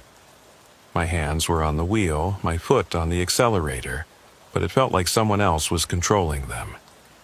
We were heading east on I-44, but taking an exit I didn't recognize, onto a state road that led north into farmland. "Where are we going?" I asked, fighting against the fog in my mind. "Somewhere private," Delia said. She had moved closer, was practically leaning against me now, and that warmth from her touch was spreading through my whole body. "Somewhere we can complete the transaction without being disturbed." Transaction. The word cut through the fog for a moment. "What transaction? I'm just giving you a ride." Magdalena laughed, bitter and sad. "No, Mr. Tuttle, you're giving us much more than that. You see, we need someone with a commercial vehicle, someone who can transport certain items across state lines without being questioned. Someone with a clean record and a reputation for reliability." She pulled out a folder from one of the backpacks, thick with paperwork. "Your record is impeccable. 28 years, no accidents, no violations, no failed drug tests. Perfect. They knew everything about me. My driving record, my routes, probably my home address and family information too. This wasn't a random breakdown, wasn't a family in distress. It was a trap, and I'd walked right into it." "You staged the breakdown," I said, pieces clicking together. "You were waiting for a trucker to stop." "Not just any trucker," Ephraim corrected. "We've been watching you for weeks, Mr. Tuttle. Following your routes, learning your habits. You always stop for families in distress. It's admirable, really, that compassion, but it's also a weakness we could exploit." The road was getting narrower, darker, trees pressing in on both sides. We were miles from the interstate now, deep in Missouri backcountry. "What do you want me to transport?" I asked, though the spreading warmth was making it hard to care about the answer. Delia opened her canvas bag carefully, revealing what looked like mason jars filled with dark liquid. In the dim cab light, the liquid seemed to move on its own, swirling and pulsing like it was alive. "Medicine," she said simply. "Very special medicine that certain people will pay enormous amounts for." But I could see it wasn't medicine. The liquid in those jars was wrong in every way, too dark to be blood but moving like it was alive, pressing against the glass like it wanted out. "It's exactly what it needs to be," Ephraim said. "And you're going to help us deliver it to buyers across the Midwest. Your truck is perfect, above suspicion. You'll make your regular runs, and we'll add our special cargo. You'll be compensated, of course. More money than you could make in 5 years of honest hauling." But then Thomas made a sound, a whimper of pure fear, and it cut through the fog like a blade. I looked at him, really looked at him, and saw the bruises on his wrists, the hollow look in his eyes. He wasn't part of this family by choice. He was a prisoner, just like I was becoming. "You kidnapped him," I said, and Magdalena's face hardened. "We saved him," she insisted, but her voice lacked conviction. "His parents were going to hurt him, would have killed him eventually. We gave him a new family, a purpose." But Thomas shook his head violently, opened his mouth like he wanted to speak, and Delia turned to look at him with those terrible, knowing eyes. He immediately went silent, curling tighter into his corner. The truck had stopped. We were in a clearing, an old barn visible in the headlights. Other vehicles were parked there, cars and vans with out-of-state plates. People emerged from the barn, moving toward us with purposeful strides. They looked normal enough, could have been farmers or local workers, but something in the way they moved was wrong, too coordinated, like a pack hunting together. "Welcome to the distribution center," Ephraim said, opening his door. "Time to unload your regular cargo and load our special editions." But I wasn't moving, couldn't move. The warmth had turned to paralysis, my body no longer responding to my commands. Delia stayed with me while the others got out, her hand still on my arm, maintaining whatever hold she had on me. "You're probably wondering what I am," she said conversationally, like we were having coffee at a truck stop. "The truth is, I don't really know. Ephraim found me when I was much younger, living in foster care. I could do things, influence people, make them see what I wanted them to see. He taught me to refine it, to use it for the family's benefit. You're going to help us, Mr. Tuttle," she continued. "You don't have a choice. But I want you to understand that we're not monsters.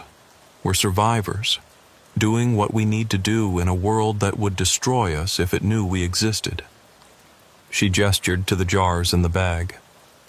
"That medicine, as we call it, helps people like us, people who are different, who need something extra to maintain their human appearance."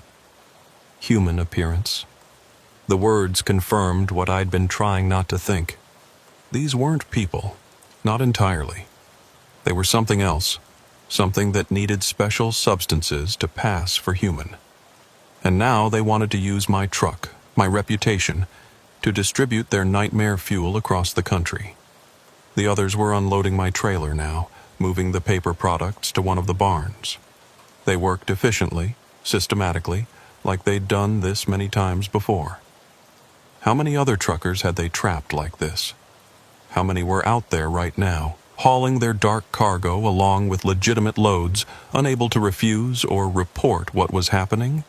Thomas suddenly moved, launching himself at the passenger door. He'd been pretending to be more paralyzed than he was, waiting for his chance.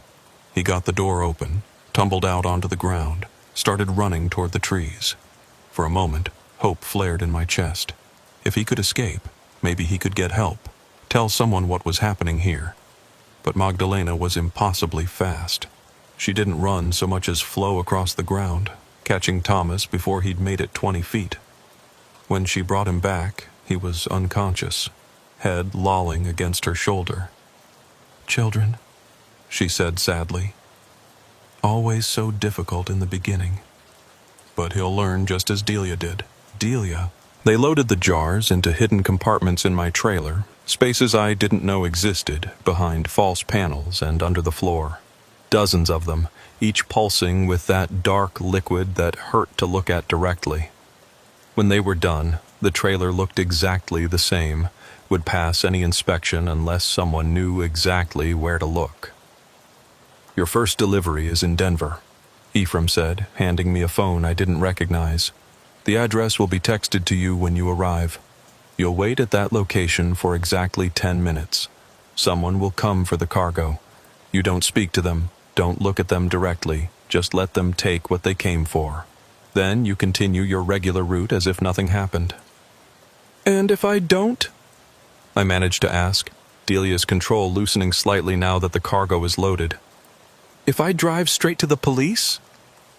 Delia squeezed my arm, and pain shot through my body like electricity. Then we'll know, she said simply. I'm connected to you now, Mr. Tuttle. I'll feel it if you try to betray us, and we'll find you, no matter where you go. But more importantly, we'll find your wife Janet, your son Michael at Colorado State, your daughter Sarah and her new baby in Tulsa. They knew everything, every detail of my life, my family, everyone I cared about. The threat was clear without being stated directly. Cooperate or watch everyone you love suffer. They had me, and we all knew it. Take Thomas with you, Magdalena said suddenly, and Ephraim turned to look at her in surprise. He needs to learn, she said firmly. And Mr. Tuttle needs insurance that we trust him. The boy goes with him to Denver. If the delivery is successful, we'll retrieve him there. So Thomas was loaded into my sleeper compartment, still unconscious but breathing steadily. Delia touched his forehead, and his eyes opened, glassy and unfocused. You're going on a trip with Mr. Tuttle, she told him. You'll be good, won't you? You'll do exactly as he says, and you won't try to run again. Thomas nodded slowly, mechanically, and I realized she had him under the same control she'd had on me. They let us leave then, just like that. No guards, no escort. Just me and a kidnapped child and a trailer full of nightmare fuel heading back to the interstate. The phone they'd given me was active, showing a GPS tracker that I knew was monitoring our every move. Delia's warmth still pulsed in my arm where she'd touched me, a reminder that I was never really alone. Thomas sat in the passenger seat, staring straight ahead. Whatever Delia had done to him was wearing off slowly, and I could see awareness returning to his eyes. When he finally spoke, his voice was small and broken. They killed my parents, he said. Made it look like a car accident. Then they took me, said I was special, that I had potential. But I'm not special. I'm just a kid they stole. How long? I asked, keeping my eyes on the road. How long have they had you? He thought about it, and I could see him struggling to remember. 3 weeks, I think. Maybe a month. Time is weird with them. Sometimes a day feels like a year. Sometimes a week passes in what seems like minutes. We drove in silence for a while, the highway empty except for the occasional long hauler heading the opposite direction. The phone buzzed with coordinates, the delivery location in Denver. A warehouse in an industrial district, the kind of place that wouldn't draw attention at any hour. What happens if we don't go? Thomas asked, reading my thoughts. They hurt my family, I said simply. And probably you, too. He nodded, unsurprised.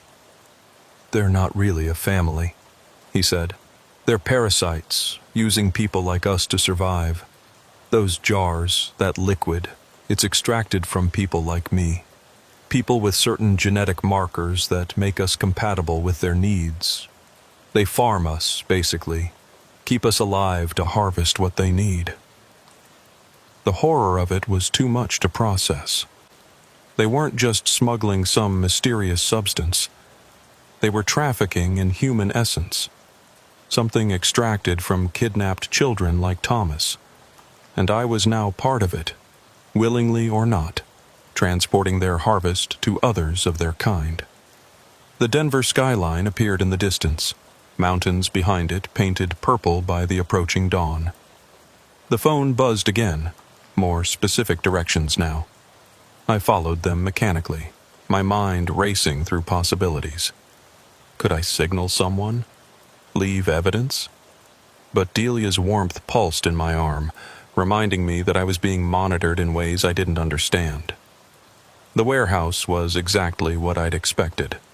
Abandoned looking, no signs, no indication of activity. But as we pulled up to the loading dock, a door opened and 3 figures emerged. They moved wrong, just like Ephraim and Magdalena had, too fluid, too coordinated. They didn't speak. Just opened my trailer and began removing specific jars, obviously knowing One of them turned to look at us through the cab window, and for a moment its face slipped, showing something underneath that made my mind refuse to process what I was seeing. They took half the jars, leaving the rest for other deliveries. The phone buzzed with new coordinates, new destinations. A network of drops across Colorado, New Mexico, Arizona. Weeks of driving, weeks of being part of this nightmare logistics chain.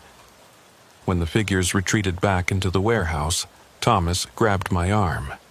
"We could run now," he said desperately. "They got what they wanted here." We could disappear, but I knew better. Felt the pulse in my arm, saw the tracker on the phone. Thought about Janet sleeping safely in our bed in Amarillo. "They'd find us," I said, "and they'd punish everyone we care about." Thomas slumped back in the seat, defeated. "Then we're trapped," he said, "just like everyone else they've caught." After the last delivery in Las Vegas, the phone buzzed with new instructions. Return to the distribution center in Missouri. Cargo successfully delivered. Thomas would be collected there. The drive back was silent. Thomas had retreated into himself, knowing he was returning to captivity. I wanted to comfort him, to promise I'd find a way to help, but we both knew I was as trapped as he was. When we arrived, Ephraim was pleased. "Excellent work, Mr. Tuttle," he said. "Every delivery completed on schedule, no complications. You're a natural at this." Thomas was led away by Magdalena, not fighting, knowing resistance was useless. He looked back at me once, and in his eyes I saw a plea I couldn't answer. "You'll receive your first payment tomorrow," Ephraim continued. $20,000 deposited in small amounts to avoid suspicion. The next run is in 2 weeks. We'll contact you with pickup instructions. He handed me paperwork for my legitimate cargo, everything in order, no sign of what had really happened. "Oh, and Mr. Tuttle, don't think about going to the authorities. We have people everywhere." Delia approached me one last time, touched my arm again. The warmth spread, but this time it carried images. Janet at the grocery store being watched. Michael at college, walking past a van with dark windows. Sarah holding her baby, unaware of the thing standing outside her window at night. "We're always watching," Delia said softly. "Always ready to act if necessary. But if you cooperate, if you're smart, none of them ever have to know what you've become part of." I left that clearing different than I'd arrived. Still Royce Tuttle, still a truck driver with a spotless record, but now also something else. A collaborator, a smuggler, a cog in a machine that shouldn't exist. 2 weeks later, the phone buzzed again. New pickup location, new cargo, new destinations. I thought about ignoring it, but then I saw the car parked across from Michael's dorm. Saw the van following Sarah to the park. The message was clear. Compliance or consequences. This became my life. Regular runs mixed with special cargo, legitimate shipping interspersed with trafficking in substances that shouldn't exist. The payments kept coming, blood money that ensured my family's comfort while destroying my soul. I saw Thomas twice more over the next year. Each time he looked more hollow, more drained. They were harvesting him regularly now, extracting whatever essence filled those jars. Other drivers started recognizing me at truck stops, giving me knowing looks. We were a fraternity of the damned, all carrying dark cargo, all trapped by threats to our families. We never spoke about it directly, but we knew.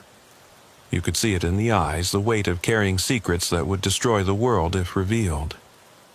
Last month, I picked up a new kind of cargo. Not jars this time, but actual people. Children, like Thomas, sedated and hidden in compartments I didn't know my trailer had. When I made the delivery, I saw Thomas again. He was helping to unload the children, moving mechanically, dead-eyed.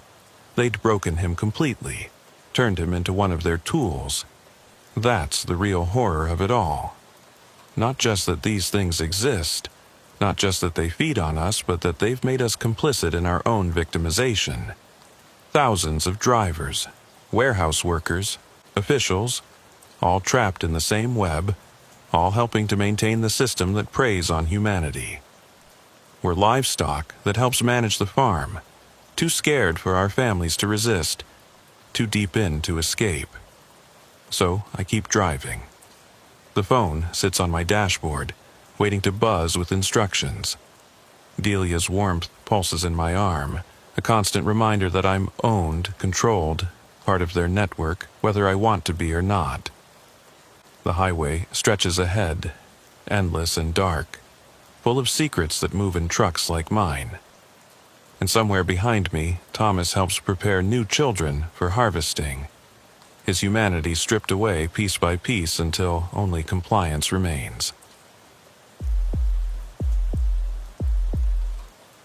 The rest stop on Highway 169 near the Iowa-Missouri border was one of those forgotten places that the interstate system left behind. Just a gravel lot with a couple of concrete picnic tables and restrooms that hadn't been updated since the Carter administration. At 3 a.m, it was exactly the kind of place where truckers could catch a few hours of sleep without dealing with the bright lights and constant noise of the bigger truck stops.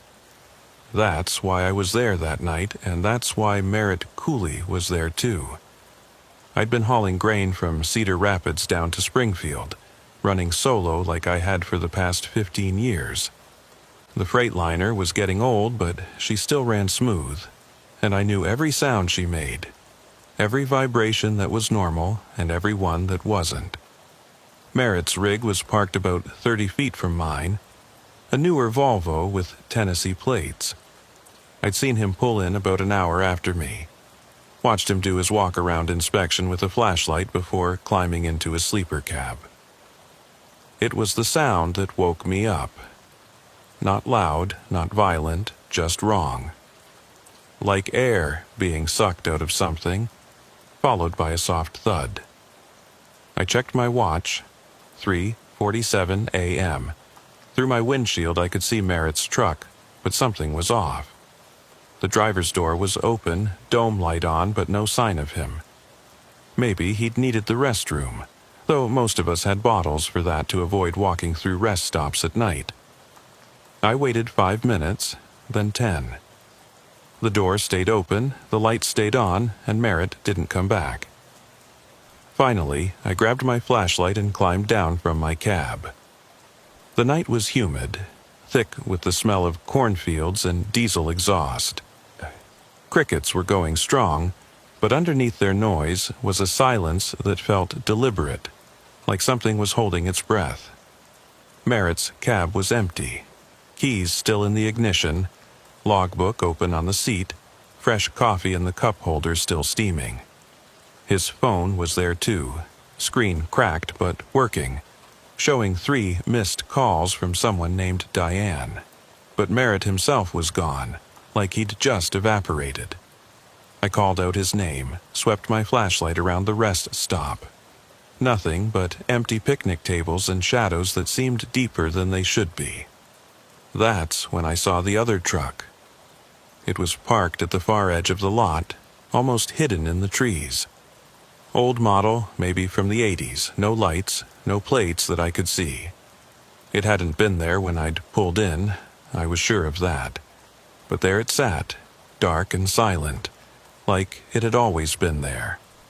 I started walking toward it, then stopped. Something about it was wrong. Fundamentally wrong, in a way that made my skin crawl. I went back to Merritt's truck, grabbed his phone. Should have called 911 right then, but something made me hesitate. What would I say? A trucker was missing from a rest stop? They'd think he wandered into the woods to take a leak, tell me to wait an hour and call back if he didn't return. Instead, I scrolled through his recent calls. The last one he'd made was to someone named Nora Candler, just 20 minutes ago. I hit redial. It rang twice before a woman answered, voice tight with worry. Merritt. Thank God, I was starting to think. She trailed off when I didn't respond immediately. Who is this? She asked, and I could hear fear creeping into her voice. I told her my name, explained I was a trucker parked near Merritt's rig, that he seemed to be missing. Missing, she repeated, and there was something in her voice, recognition maybe, or resignation. From a rest stop on 169? I confirmed, and she was quiet for a long moment. Listen to me very carefully, she finally said.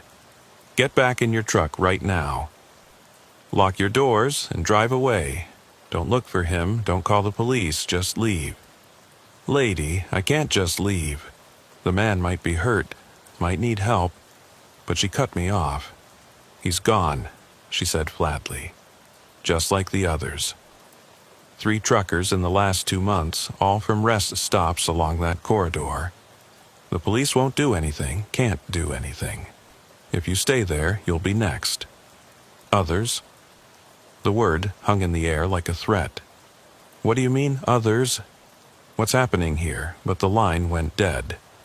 I tried calling back, but it went straight to voicemail. I stood there in the humid night, Merritt's phone in my hand, trying to process what I'd just heard. 3 truckers missing, all from rest stops like this one. And now, Merritt made 4. Movement caught my eye. Someone was walking around that old truck at the edge of the lot. Tall, thin, moving with an odd gait like their joints bent in too many places. They were looking at the ground, sweeping it with something. Erasing tracks, maybe. I ducked behind Merritt's trailer, killed my flashlight and watched. The figure completed their circuit of the old truck, then stood perfectly still, facing my direction. I held my breath, pressed myself against the cold metal of the trailer. After what felt like hours but was probably only seconds, the figure turned and walked back toward the trees. Not into them, but toward them. And then they were gone, like they'd stepped through a door I couldn't see. The old truck remained, dark and silent, but somehow it felt more threatening now, like it was waiting for something. I made it back to my truck, locked the doors, and started the engine. Every instinct told me to leave, to follow Nora Candler's advice and get out of there. But I couldn't shake the image of Merritt's open door, his still steaming coffee. What if he was hurt somewhere, needing help? What if those 3 other missing truckers had just needed someone to look for them?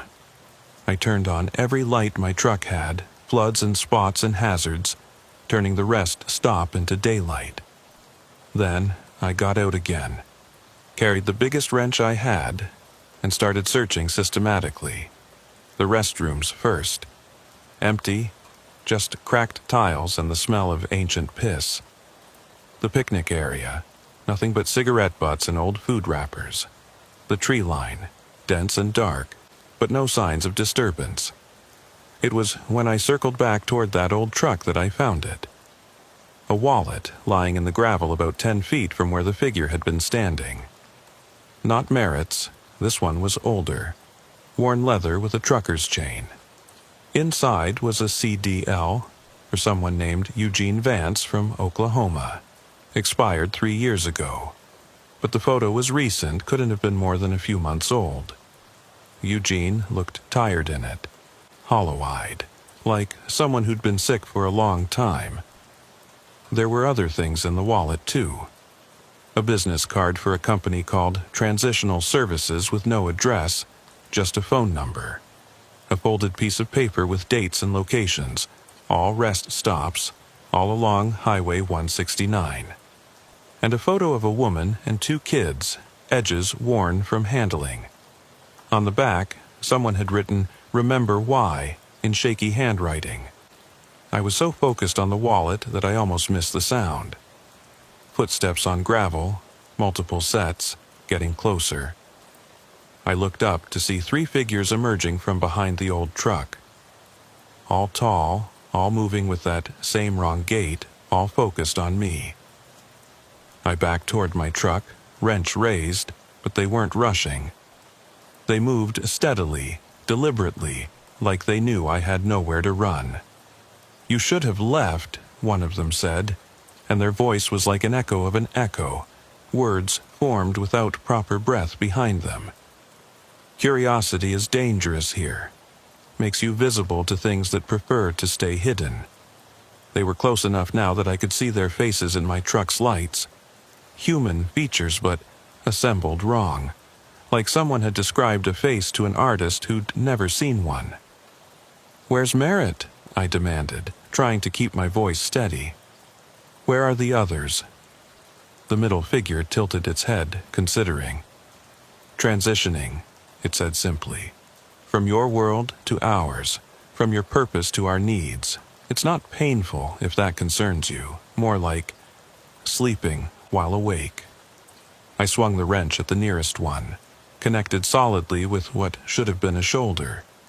It felt like hitting a bag of sand, giving but not breaking, absorbing the impact without damage.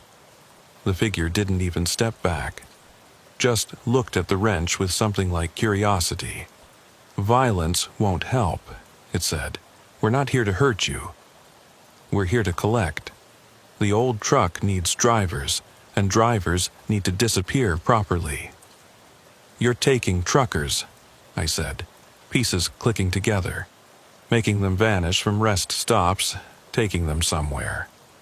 The figures exchanged looks that might have been amusement.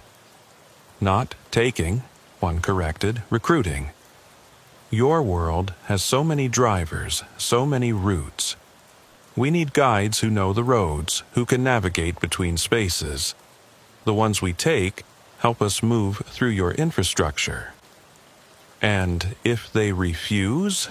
I asked, though I suspected I knew the answer. "No one refuses after the transition," the middle figure said. "The process removes that impulse along with others that would interfere.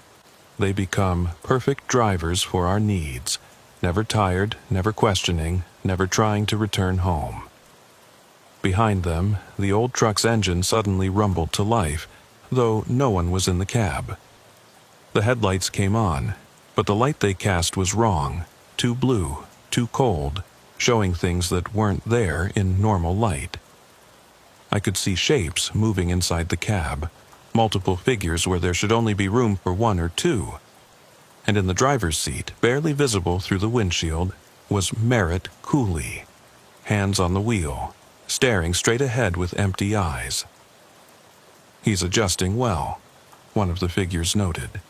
"Some resist more than others, but he seems naturally compliant.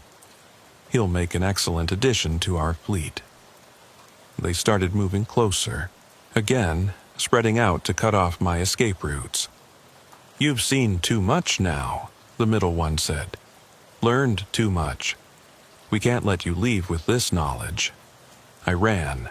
Not brave, not strategic, just pure panic running. Made it to my truck, dove through the door I'd thankfully left open, and slammed it shut. The engine was still running, and I threw it in gear, didn't care about anything but getting out of there. In my mirrors, I could see the figures standing calmly, not pursuing, just watching. And behind them, the old truck was following, Merritt's blank face visible in its headlights. I drove hard for 20 miles before I realized they weren't chasing me. Pulled into a well-lit gas station, hands shaking so bad I could barely hold my phone. Called 911, reported Merritt missing, gave them the rest stop location. They said they'd send someone to check, took my information, told me to stay where I was, but I couldn't. Kept seeing those figures, kept thinking about Merritt's empty eyes. The next morning, local news reported a trucker found dead at a rest stop on Highway 169. Heart attack, they said. Natural causes. They showed Merritt's photo, interviewed his company, talked about the dangers of driving long hours without rest. No mention of his truck being found empty with the door open. No mention of other missing truckers. No mention of an old truck with no plates. But I knew the truth. Merritt wasn't dead, not exactly. He was driving for them now, navigating between our world and wherever they came from. And somewhere out there, Eugene Vance was probably doing the same, along with those other 3 truckers and who knows how many more.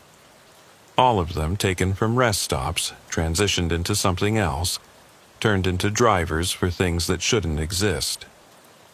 I don't stop at rest stops anymore. If I need to sleep, I find a truck stop with lots of lights and people. If I absolutely have to use a rest stop, I keep the engine running, doors locked, and I'm gone in 5 minutes or less. Because I know they're out there, those figures with their wrong gates and echo voices, looking for drivers to recruit, for people to transition. Nora Candler called me a week later. Don't know how she got my number. She said she was Merritt's sister, that she'd been tracking these disappearances for months, trying to find patterns. 3 truckers had been her brother's friends, had told him about strange things at rest stops before they vanished. She'd warned him to be careful, but he hadn't listened, thought she was being paranoid. They're not random, she told me. They target specific drivers, solo operators, no families, routes that take them through isolated areas. They study them first, learn their patterns, wait for the perfect opportunity. She had theories about what they were, where they came from, but no real answers. Just speculation and fear, and a growing list of missing truckers that nobody else seemed to notice or care about. She sent me information she'd gathered. Photos of abandoned trucks found at rest stops, all with doors open, personal items left behind. Police reports that mentioned everything except the strangeness, always concluding with natural causes or voluntary disappearance. And something else. Grainy security footage from a truck stop in Nebraska, showing an old truck with no plates passing through without stopping for fuel, with what looked like multiple figures crammed into the cab.